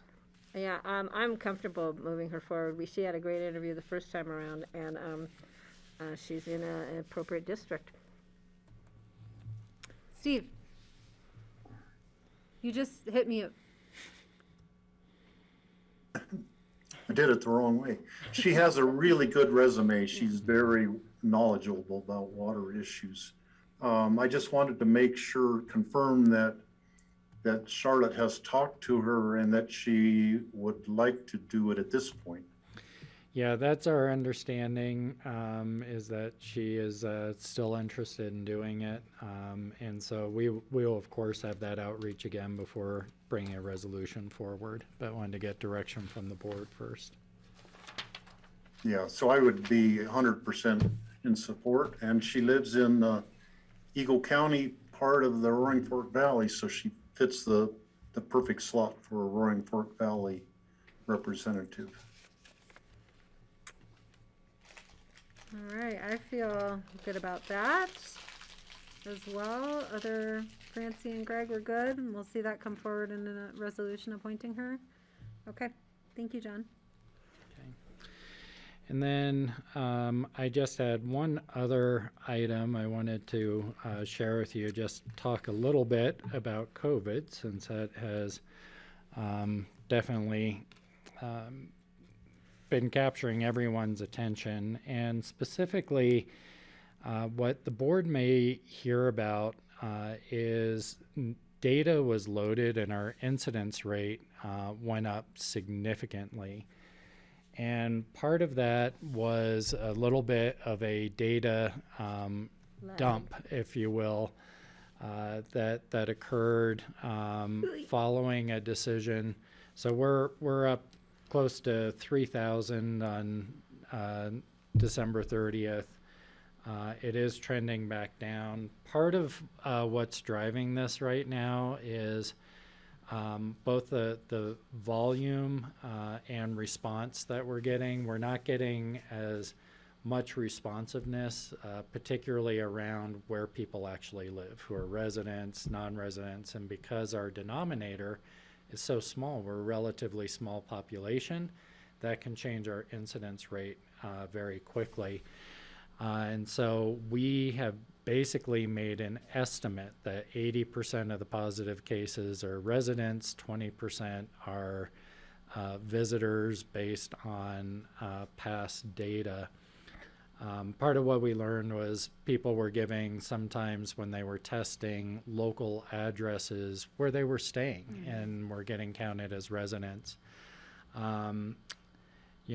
Public health had been going through and cleaning those up with the current number of positive cases, primarily due to the Omicron variant.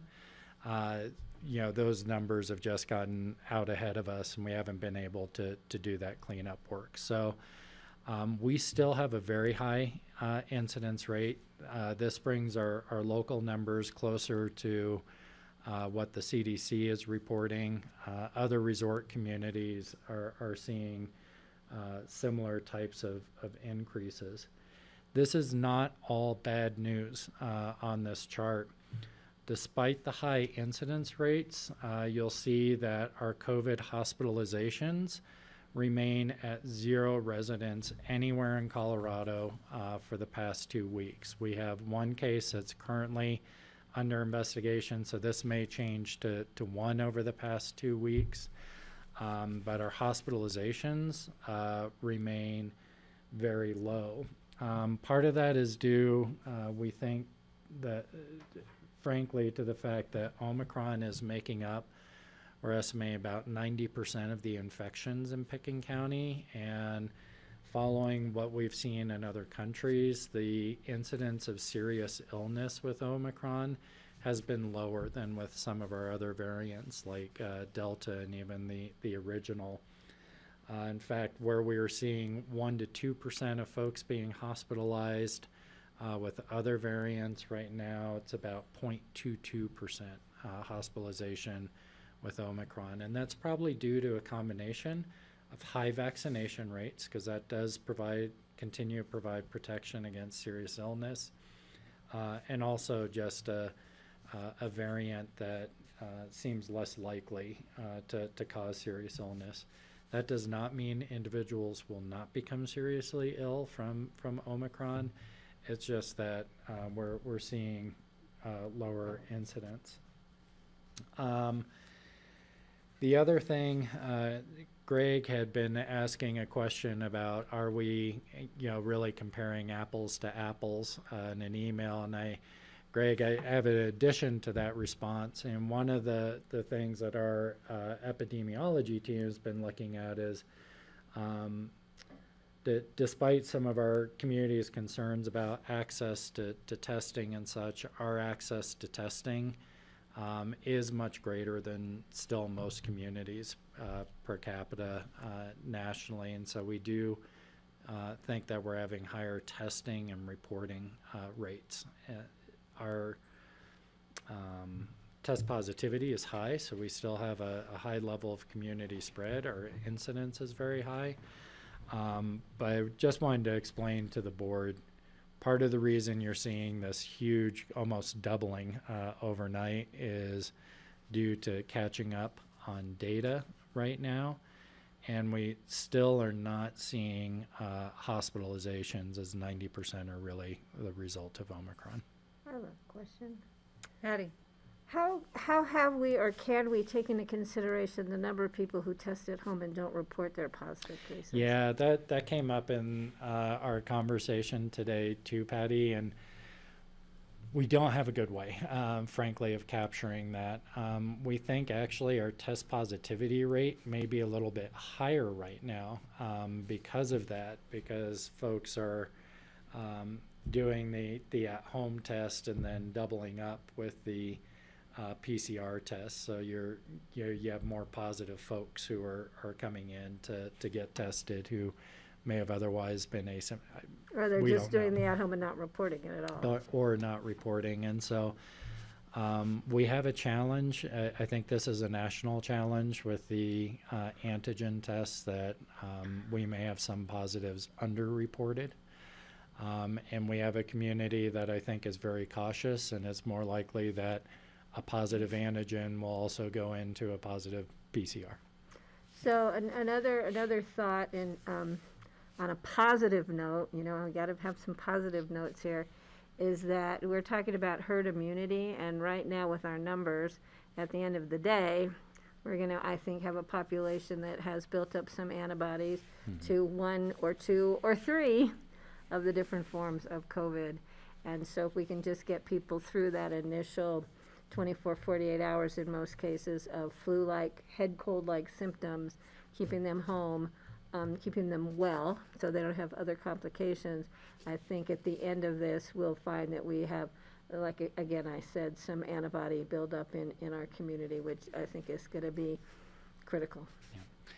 We're still watching our whoops, my battery's running low here. But ICU beds Here, you can have my plug. as of 12/31 are at 94%, as are acute care beds in Colorado. Thank you, Kelly. It's been a day of computer batteries. I know mine's still trying to charge from this morning.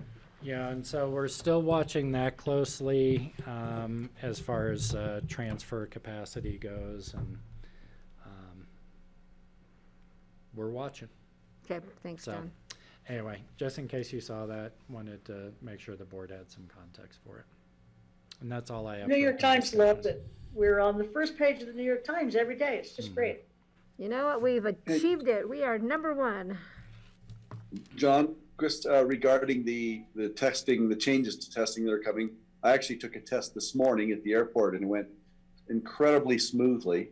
And I actually took a family member to the testing site at Snowmass yesterday, and it went so quickly and so smoothly that they've really got that figured out, and they're processing people very rapidly. But can you tell us when we're going to see the instant tests or the same day tests of results arriving?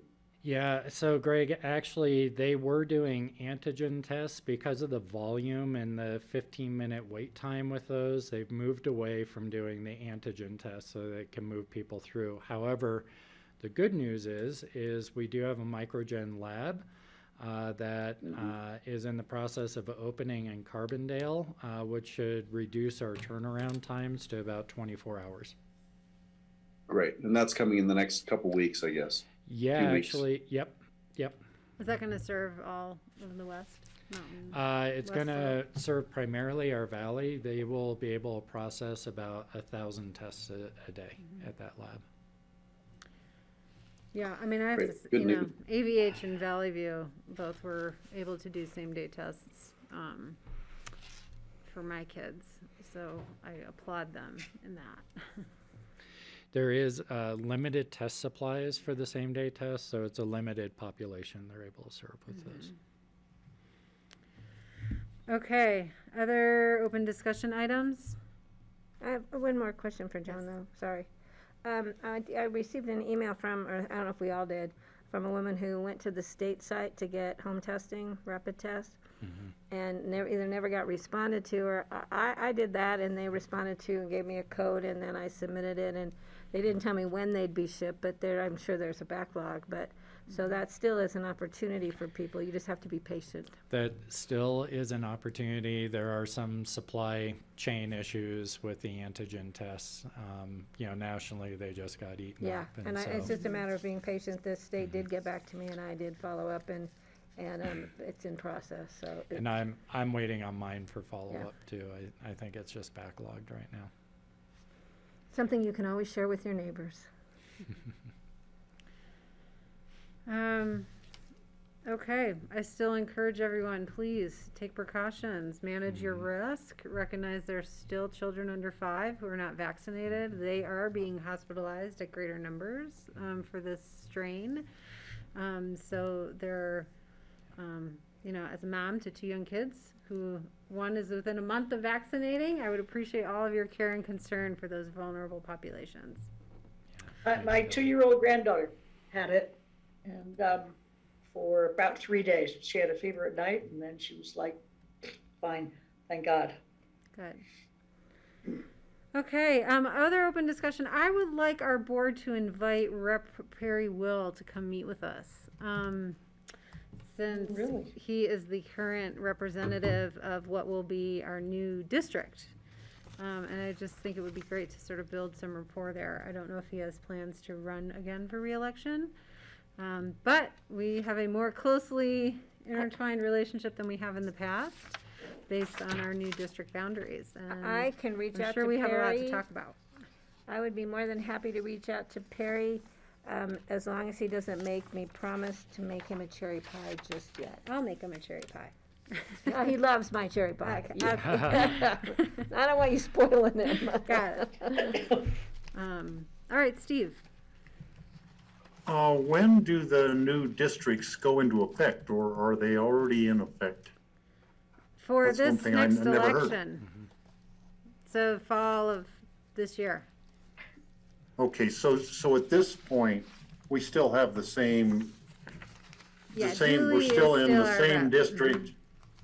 Okay, so Perry will then officially become ours, provided he runs for reelection and wins, he would be ours starting Yep, next January. yep. Okay, And I just think keeping that in mind, maybe there's issues we align with during this session, Yeah, as well. good idea. and Perry is used to coming to the Picken County Commissioners meetings, because when he was working for Colorado Parks and Wildlife, he would always give an annual report on wildlife issues for us. Cool. He's a great guy. Wonderful. I Yeah. look forward to meeting him. Okay, thank you, Patty. Thank you. Yeah, I'll reach out to him. John. Any other open discussion items? Just, Greg. just one. While we're on the topic of Perry Will and wildlife, of course, you saw the headline in the paper last week about the 10 elk being taken out in one go by a collision with a car and a bus down by Glenwood, and it's not so uncommon that happens. I think we lose something like, I don't have the numbers in front of me. Sorry, I'm blanking the numbers, but it's amazing how many thousands of animals are killed on the highways. And Highway 82 is certainly in the top 7 in the state for deadly highways for wildlife and collisions. And I'm hoping that we'll have a chance to circle back at some point to talk to CDOT and CPW and the others about and the Wildlife Watershed Biodiversity Initiative, Tom Cardamone's thing. I always forget the acronym.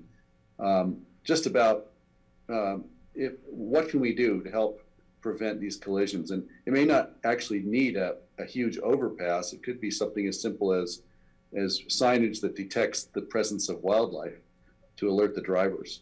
But I think it's a worthwhile conversation, because the toll in automobile casualties and even human life, and in Colorado, and then wildlife deaths is significant. And I'd like us to at least get to know the situation and think about what we can do about it.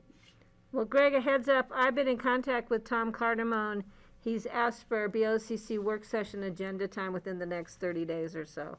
So he's on my list to try and get some time so he can come up and talk with us about the biodiversity study and about the issue that you just mentioned. Great, thank you. Mm-hmm. Steve. When I was coming back from the CCI Winter Conference, Mute yourself, please. it was already evening or nighttime, and going between Fairplay and Alma, I almost hit a moose. And I was going slow, because you leave Fairplay and then you come to Alma, you don't gain your full highway speed. But a moose in the middle of the highway on a dark night, I could see there was something in the road, but I had no clue what it was. It was just like some dark form in the highway in front of me, which moose are darker. And I almost hit that moose. And I was driving probably 10 or 15 miles under the speed limit right then already. And it was such a close call. If it had gone left instead of right, we would have had a collision. So Oh, God, it's terrible.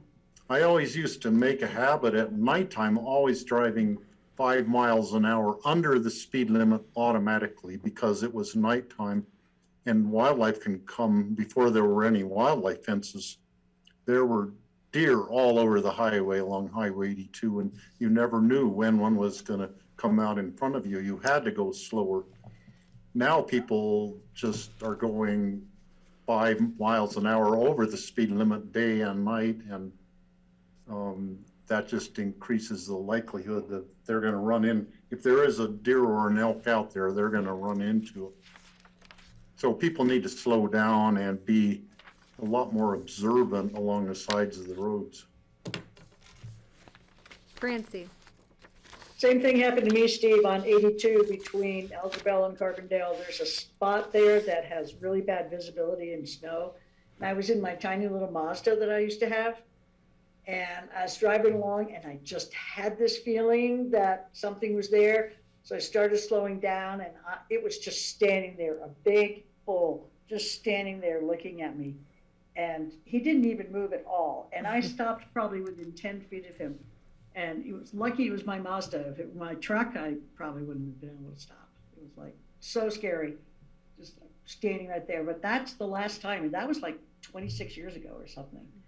Other than that, you know, I haven't had too bad of luck on the highways, but boy, that thing in Glenwood was terrible. It was horrible. Okay, other open discussion.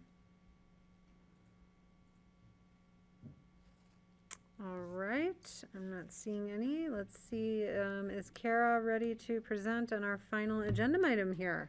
I know, Kelly, good job. Good afternoon. Hi, I am. Happy I New have Year. people here as well, so I think we're all Cool. ready.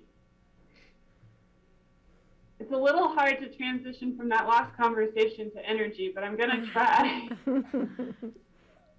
So, thank you, everyone. Kara Silbernagel. Oh, do you need to call a special meeting, Kelly? Oh, I guess we do. Yes, thank you. All right, folks, You need a I'm going motion? to call a special meeting for the purposes of discussing our informal resolution authorizing submittal of a grant application to DOLA for Renewable Energy Initiative Phase 1 AABC Integrated Clean Energy Microgrid Project. And I don't think I need a vote to call the meeting, but I will need a vote on the informal resolution. Thank you. Kara, go ahead. Thank you. Great. Thank you. And I will share my screen, but I want to share we have Chris Bildy here from Holy Cross Energy, GR Fielding, Rich Englehart, and John. This has been a huge team effort, and some of our Rafter folks had a fire drill. Otherwise, they would have been here today as well. So just wanted to call out the team effort. So let me share my screen.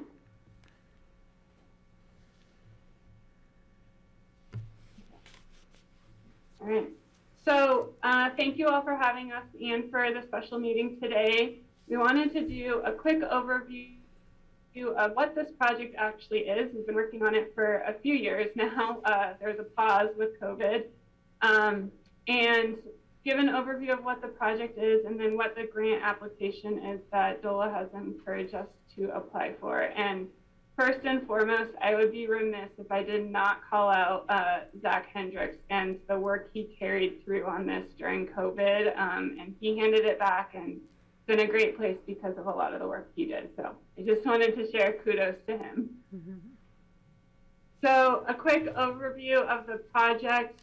The idea was really it stemmed out of the Lake Christine fire and the threat of a power outage and the outage to our grid. And I'm sure Chris and GR could probably speak more specifically about this, but there's an effort with RMI about what does community resiliency mean when we lose our grid. And unfortunately, from events last week, I think this resonates even more so today.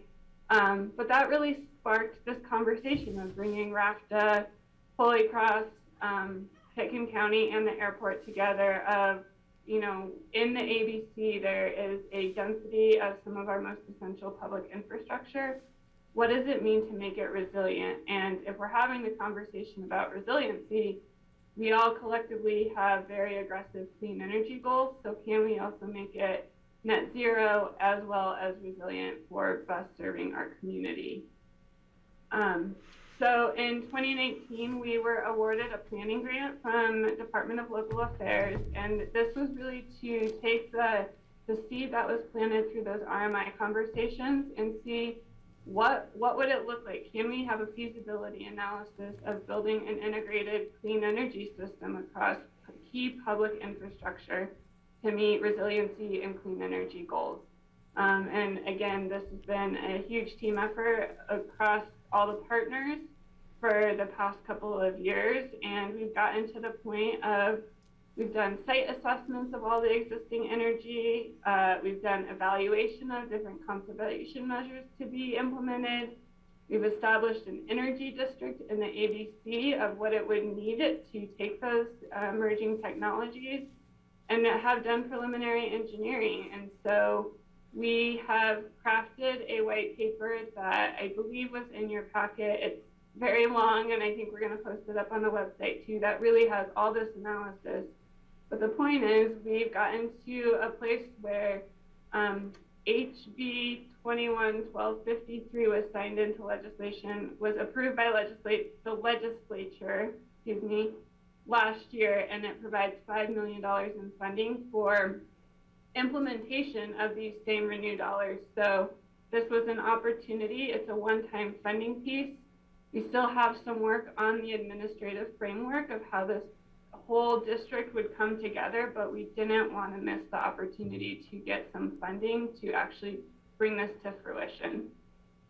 So that's really why we're here today. I am going to hand it over to Chris because, as you all know, I am not the technology expert here. Chris is, and he's going to really walk through what this project actually is and what we're aiming to do. So Chris, it's all yours.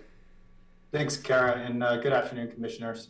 Chris Philby, Research and Programs Engineer with Holy Cross Energy.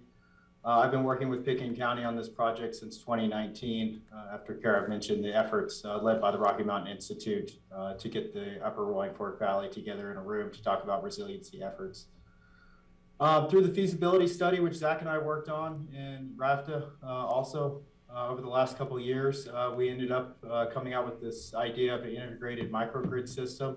The microgrid system is not only an electrical microgrid, but also a thermal microgrid, because we took a deep dive at what district heating would look like in some of the heat sources that would need thermal generation and thermal storage around that area.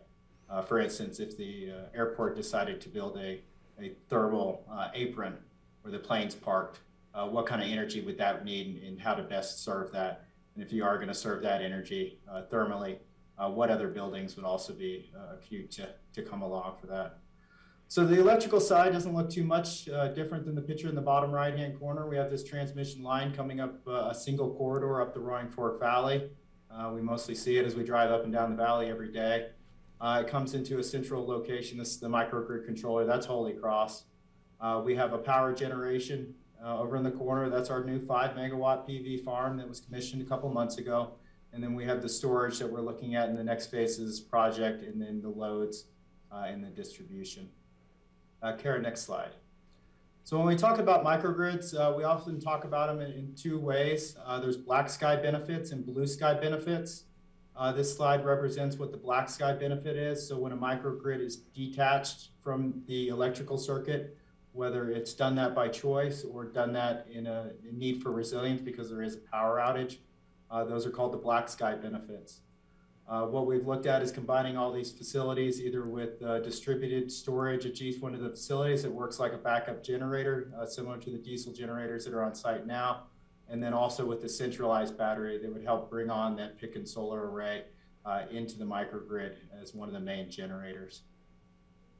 Some pictures from Lake Christine, I think we all remember that.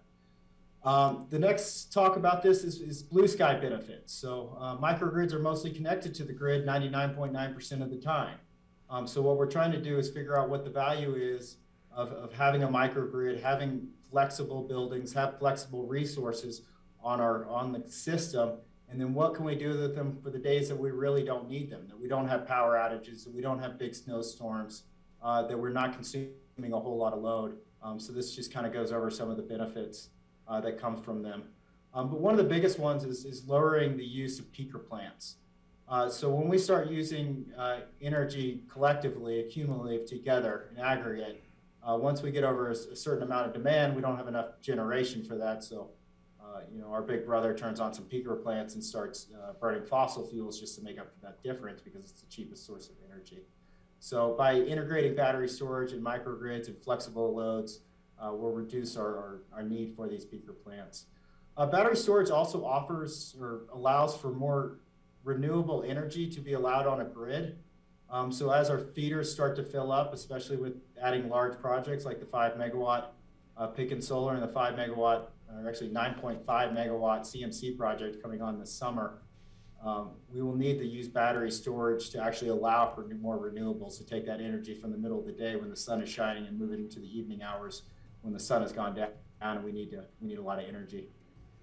The other one is oversupply mitigation. So we're already forecasting at times. Everyone knows our weather patterns up here, but the sun shines in the late spring and either early summer, which creates a lot of energy from the PV. And there's not a whole lot of load on the system during those times during that off season. So we'll actually have more energy than we know how to consume. We call that oversupply. So batteries and microgrids allow us to mitigate the oversupply. And this is kind of our approach to how we're going to get from this high 80% renewable to 100% renewable, by taking this energy and very carefully and economically moving it around and dispatching it. Kara, next slide. So microgrids are they've come a long way, but they're nothing out of the ordinary for Aspen in our community. Back in the late 1800s, early 1900s, there was microgrids all over the place. Aspen had the Castle Creek hydro plant that provided lights around the city and into the town. There was a small microgrid operating up Cattle Creek, and then another one down at the Marble mining plant down there, which actually ran an all-electric train off their microgrids. But what you're trying to do in the microgrid is balance the generation and the load. Sometimes that can be just done with a simple, let's just say, diesel generator that can ramp up and ramp down as you increase your load or turn off a light or turn on a light, for instance. But when you get into renewable generation and intermittent power, this becomes a little bit more difficult.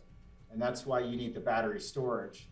So the battery storage system is able to take that electron and hold on to it until it's needed later when demand increases.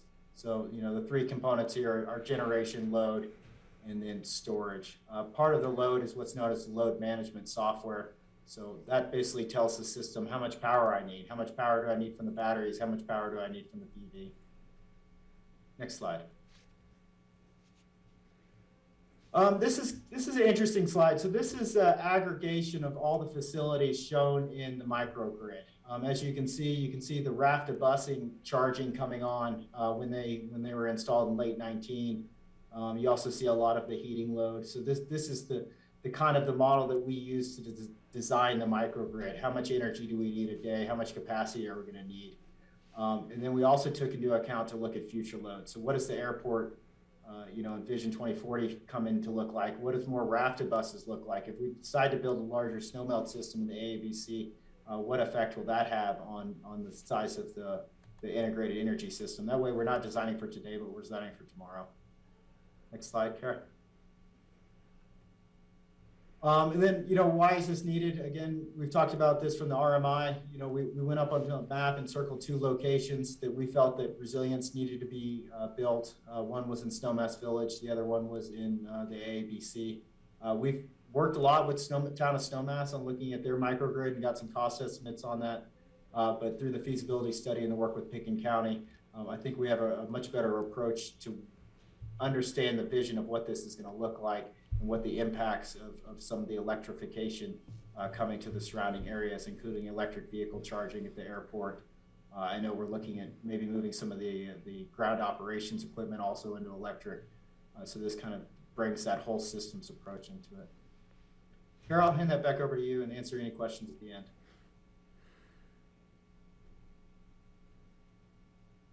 So real quick, what's the opportunity before us? As Chris said, the team's been working really hard on coming up with what is even available here. And so what was outlined is there's really 5 phases to actually bring this to complete fruition.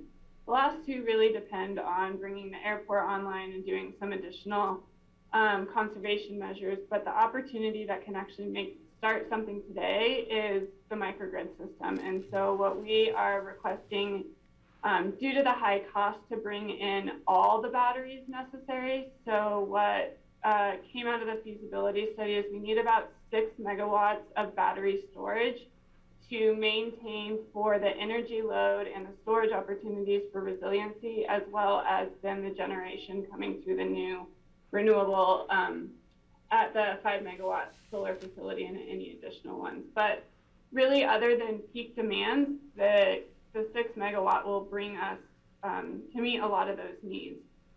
That's a pretty high cost, and so we feel this opportunity with DOLA kind of plants that first seed that's necessary to bring this full microgrid systems up and running. And so we have been encouraged and are looking at applying for $2.5 million that we've broken this into 2 phases.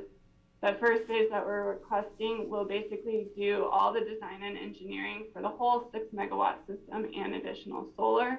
It'll also provide enough funding for 2 megawatts of battery storage at Public Works and the airport. As Chris said, we'll integrate then the 5 megawatt solar facility that just came online. So really starting to take these things to the next level. And then that load management software that's necessary to actually make the things run. That's my technical expertise, by the way. And then the other thing is that, you know, as we talked as a team, we're hopeful that there's additional funding to bring this on board and to move into phase 1B. So by doing all the design and engineering up front, it's easily scalable to hopefully take advantage of any potential funding that might be coming down to really then bring in the additional solar that's necessary, the 400 kilowatts of solar that would be necessary, and the installation of 4 and ideally even 6 additional megawatts of battery storage. So that is what we are asking DOLA for. Again, it's a $2.5 million ask. If awarded, it would be the biggest DOLA infrastructure grant that we've got at the county, which is pretty exciting. And then as the team has really worked together, it would be an $855,000 cash match. And then, you know, all the partners, the one thing that's great about this funding source is it's actually a 25% match. Most DOLA, typical energy, mineral impact, I'm getting the acronym wrong, but typical DOLA funding is a 50-50 match. And so the hope is that the more we can do now and share the match, that then we can leverage these funds for potential future funding and get that phase 1B completed at the same time. So at this time, all 4, we say 4 because we're saying the airport and then Pickens County as the general fund, plus Holy Cross Energy and Rafter are in to split that cash match 4 ways. So it's a really great opportunity. It's an amazing partnership. Again, to the leadership of you, Chris, and Holy Cross and Rafter, and what Zach was able to usher through with COVID at the same time. So that's what's being proposed. I'm gonna just 2 other key elements of what makes this such an exciting project is the microgrid system that we're seeking right now is the foundation. But by getting this up and again, you know, leaning on what was approved by the board for the Aspen Airport visioning process is by having this microgrid system, we can then build in those conservation measures. And as those additional facilities are brought up, this has the potential to actually make the airport net zero, making it the 3rd busiest airport in the state net zero. It could be transformational. This is a pilot project that we're hoping can be transformational for other communities at the same time using that public infrastructure. And so we're really trying to not only take this as a project for Pickens County, but a project for communities across Colorado to build that resiliency that we're seeing, unfortunately, is needed far too often these days. So with that, I'm going to stop. We're running time, but the last piece, I guess, I apologize, is that we are at the same time continuing to work on that IGA structure and the framework for how the energy is managed between all the public entities, which again provides that pilot project to take to other communities. So I'm going to stop and go back to the board as the recommendation to approve the informal resolution to submit the grant application. All right. Well, I am totally energized about this, and this is so exciting. You are guys electrified. rock. I have a Patty. question. Yeah, so it's my understanding this is a very different kind of a process for DOLA. We've had great support from them from this project with the engineering and the preliminary first steps. So I think that this grant application, of course, makes more sense, and it's timely, and it was nice of DOLA to come back and ask us to apply for this grant money, because I think that, as you just said, Kara, they are excited about the fact this is a pilot and can be upsized or downsized as need be for other communities across the state and beyond. And I think that's a key part of this application and this project. So I see no reason why we don't follow through with DOLA's request and apply for this grant. And Kara, you and your team all here, GR and Chris, and I just sent Zach a kudos. Zach, he's probably, I don't know if he's going to get it, but we miss him terribly. We hope he's doing well. But I think the team has done an amazing job. We do have a ways to go, but I think with the state Office of Energy Office and with DOLA watching this, I think that we will see support now. We've seen it in the past, and I think we'll see it in the future. Thanks, Patty. All right, I think I saw Steve's hand first, then Francie. So I'm very excited about this project. As I said in another meeting, I feel this is just equally as important as the solar farm project in terms of the impact. This might even have greater impact on across the state than the solar farm project, because this is more cutting edge technology, new technology that others can copy once we kind of get it down.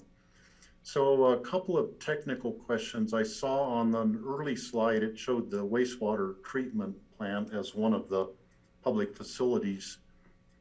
And yet in the final thing, you're not talking about that. You're talking about the integrating the solar farm into the microgrid, but you're not mentioning the wastewater treatment facility.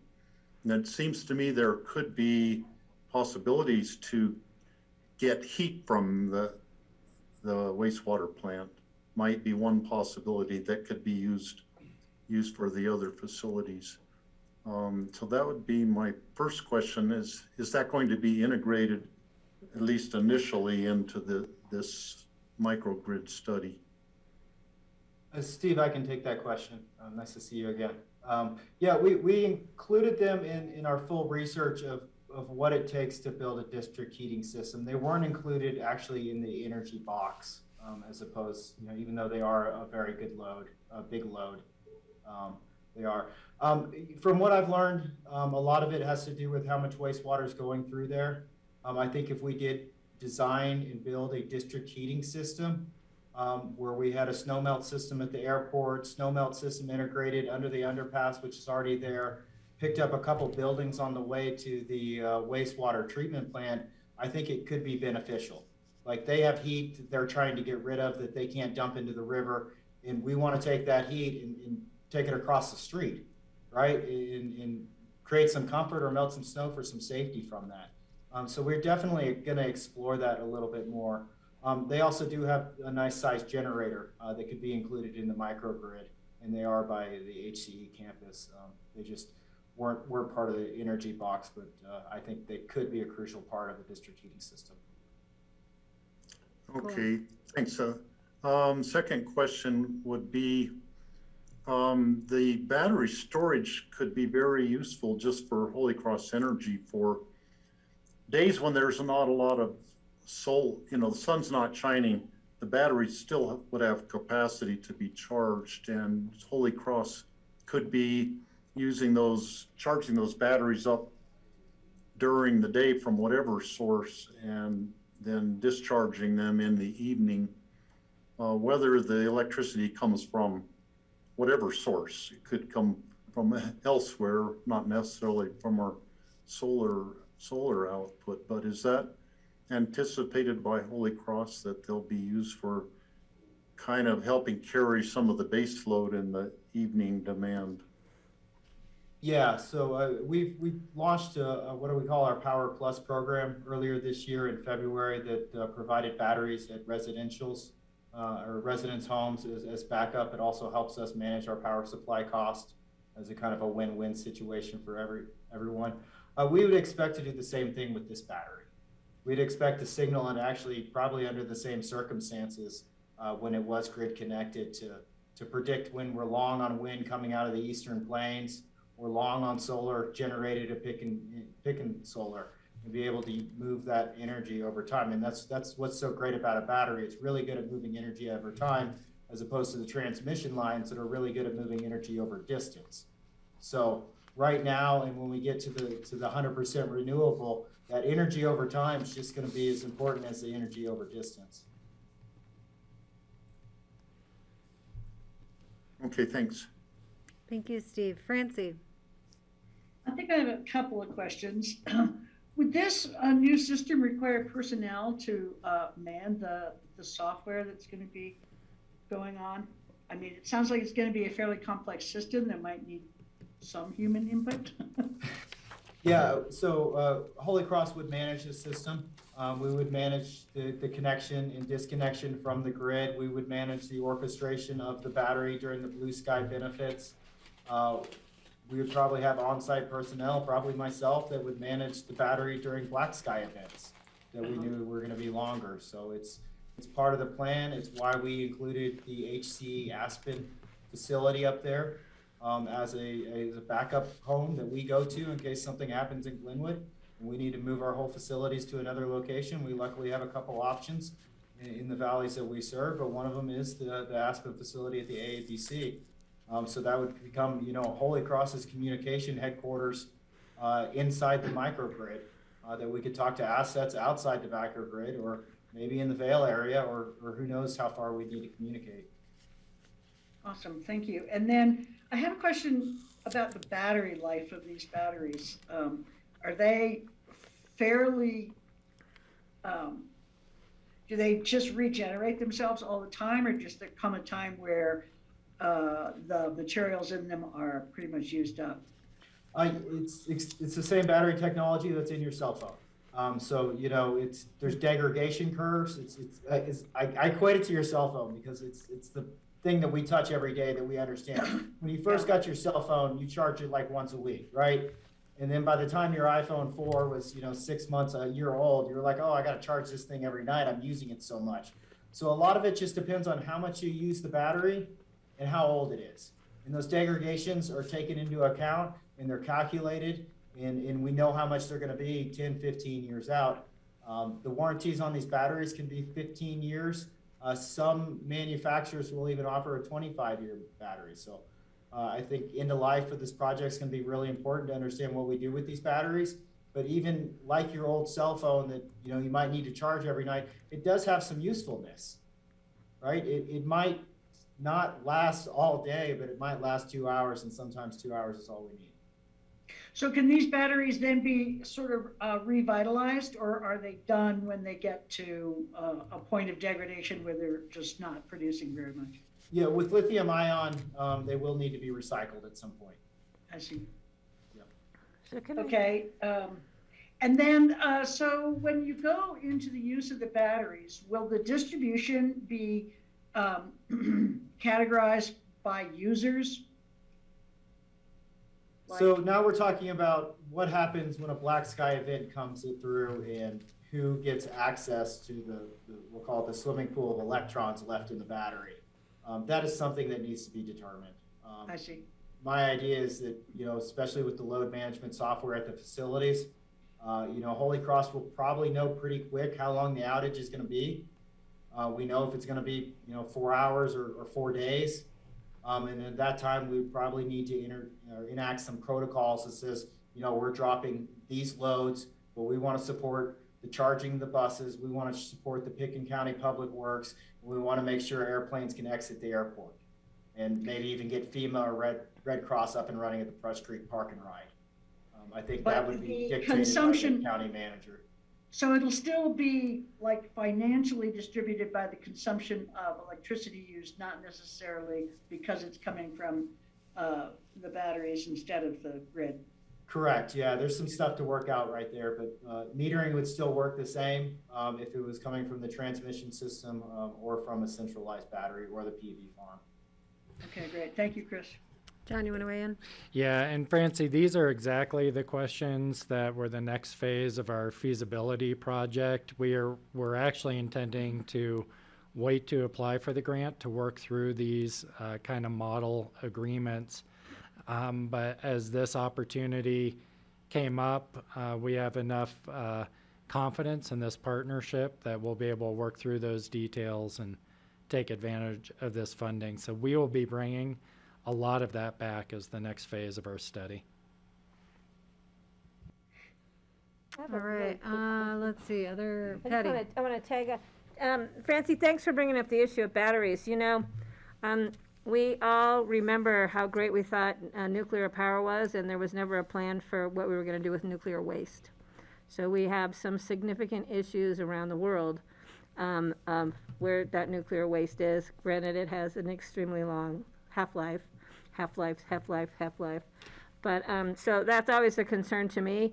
With my experience with what makes up batteries, especially lead, which we know is toxic to lots of things and in lots of ways, that's a concern to me. I mean, I think having a storage opportunity is huge if you're going to be generating renewable energies. For many reasons, it's important, but I personally wish that we had some better knowledge and understanding of what's going to happen with these batteries down the line, because you know, we can't put them in our landfill. We don't want stacks of batteries hanging out. So hopefully by the time we get to that point, there'll be some better options as far as what we do with those batteries when they're no longer of use for our needs. But hopefully we'll find a need where they can hopefully be recycled, regenerated, reused, repurposed, whatever. So that's always been a concern for me with battery storage. Okay, Steve? So I've always been intrigued by other technologies for battery storage, and I've talked with Brian Hannigan about this a little bit. And one is the vanadium battery, which doesn't have the fire hazard. It's has a much longer life, purported to have a much longer life, but I think the technology maybe isn't as fully developed. The lithium-ion technology is shelf-ready right now. We could start using it right away, but I would hope as time goes on, when there's possibly or probably better battery technology, that then we could transition into that, or in future microgrids, we could put in use different technologies. And lithium is very toxic. Greg? Yeah, hi. I just want to make sure people understand that, Patty, there is a lot of work being done and a lot of knowledge about these batteries. It's not that maybe we don't know it at this level, but the industry is doing a lot of work on battery safety and technological innovation. And I'm hoping Chris or GR could weigh in just a little bit just to tell us about, because I do know there are battery recycling programs in the works and solid state electrolytes, all these things that make batteries safer. And I think it'd be a good time to mention that, because it's not like we're not going out on a limb here, I don't think. No, Greg, and I can jump in first and then hand it off to GR. But yeah, I mean, they're one of the greatest things about lithium ion is the bang for the buck. You get a lot of energy density for not a whole lot of money. That's why in the Teslas you're seeing this. This is why in the Chevy Bolts, that was the technology that you're coming at. If you move into a lithium iron phosphate battery, which is safer at different temperatures. So lithium ion is kind of like a human body. It likes to be 72 degrees with a slight breeze. I mean, that's just it. That's their happy zones. That's when they work most efficiently. Below -4C, which you know, we hit last week very easily. You know, last couple of days, they don't work very well. So they have heaters in there that actually keep the batteries happy so that they can perform the way they need to. With a lithium iron phosphate, you actually don't need that AC component, but for that you have about a 1.5x cost difference because of the manufacturer scalability of those. We are seeing different types of batteries come out, these flow batteries, solid state batteries, but honestly, they're 2, 3, 4 years out from actually being to market. And I think with what's happening with Tesla in the gigafactories and the scalabilities of lithium ion, it's here to stay. It's going to be around for a while. So we just have to make sure that everyone understands what it takes to secure these facilities, to protect these facilities, and that our firefighters are trained on how to deal with these facilities. GR, do you want to have a comment? Yeah, the only other thing that I have to add to what Chris was saying too is around the thought of recycling. And I know that lithium ion batteries have been difficult because of scalability of recycling. And from my understanding is that that's an industry that's coming around now.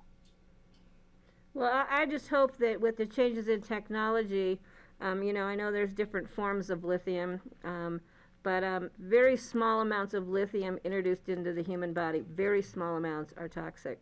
So, we just need to keep that in mind. We don't want to be solving this problem and thus creating another problem. So I think as technology moves forward, we'll be keeping an eye on it. But, with my background with heavy metals, it's a concern for me.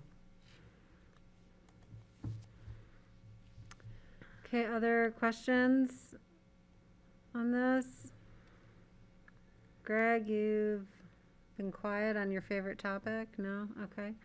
All right. I was just going to make a motion if you're ready for one. Well, yeah, I'll just make a comment. I just think back. Natural disasters, wildfires like Lake Christine, are tragic. And the best way we honor them is to learn more and do better. And I see this project as directly connected to the outcomes of what we learned there and, really teeing our community up to be more resilient and safer, to be able to run our airport, to receive emergency personnel and supplies if we need to, or move people out on buses from Rafter, or use our public works facility, as we may need to. I just think are really substantive contributions to making a safer community that we live in. And so thank you guys. I'm thrilled for this. I'm thrilled for the vision of a net zero airport. And I have no doubt that we'll continue to plod down that path to make it work. So I'm hopeful for, getting to positive news on this grant application. I think our conversations have been really promising so far. And one of my last duties as chair to sign off on this informal resolution that I'm sure will pass. With the other comments, Steve, then Francie. I'd like to tell a story about an experience I had at the Aspen Airport. When the power was out when I arrived for a flight, there was about a foot of new snow. To get into the airport, they had to pry the doors open, like get their hands in there and pry them open. The security system wasn't working because the electricity was out, and they were using little handheld battery operated scanners on people. And that's a perfect example of why we need this microgrid to include the airport as an essential public function, just to prevent that kind of thing from happening again. It was an interesting experience, and I was amazed that I actually was able to get on a plane and fly out, having gone through the airport with no electricity in it. All right. Francie. I just want to say quickly that I think we need to be careful about calling this net zero, and that it's really good for our community. And I just want us to be aware of the side effects of lithium mining that create these batteries in other communities like Southern Nevada and other places where those communities are being degraded by our need for lithium. And I just hope we all do some research on lithium mining so we understand the global implications of this battery system. And I love this project. I'm totally behind it. It's really exciting, but it does have hidden costs in our community. So Uh-oh, she got frozen by her technology with lithium batteries in her computer. All right, Francie, sorry. Thank you for that global context. Okay, Greg, I'll turn to you. Oh, I was gonna make one last note. I was just researching here. People are always alarmed about fires certainly with electric vehicles. And the statistics right now for 2021 are, there were 25 electric vehicle fires per 100,000 electric vehicles in the United States, while there were 1,529 fires with gas-powered vehicles in the United States. So the electric vehicles are getting a lot of news when they catch fire, but it's a tiny fraction of the fires with gasoline vehicles. So there's an interesting fear factor because it's a new technology, but the fact is the electric vehicles actually are proving safer regarding fire. But that's with vehicles. So this is an industrial scale battery, but I think it does help us temper some of the information we hear about the danger, and certainly Francie's points about lithium mining, cobalt mining. It all needs attention, and there is a lot of attention being focused on it. And I think the recycling technology is coming, but who knows how soon it will be here. With that, I'd make a motion that we approve this. second it. All right, any further discussion? Seeing none, all in favor, please say aye. Aye. Aye. Aye. I'll make a motion to adjourn this special meeting. Thank you, Patty. We have a motion to adjourn. Is there a second? Second. All right, all in favor, please say aye. Aye. Aye. Thanks, guys. Okay, and that concludes our business for our work session today. Thank you, colleagues. We will see you all next Tuesday. Thank you. Thank you, Thank you. Grassroots. Thanks, GR, You guys. Chris, Kara. See y'all soon.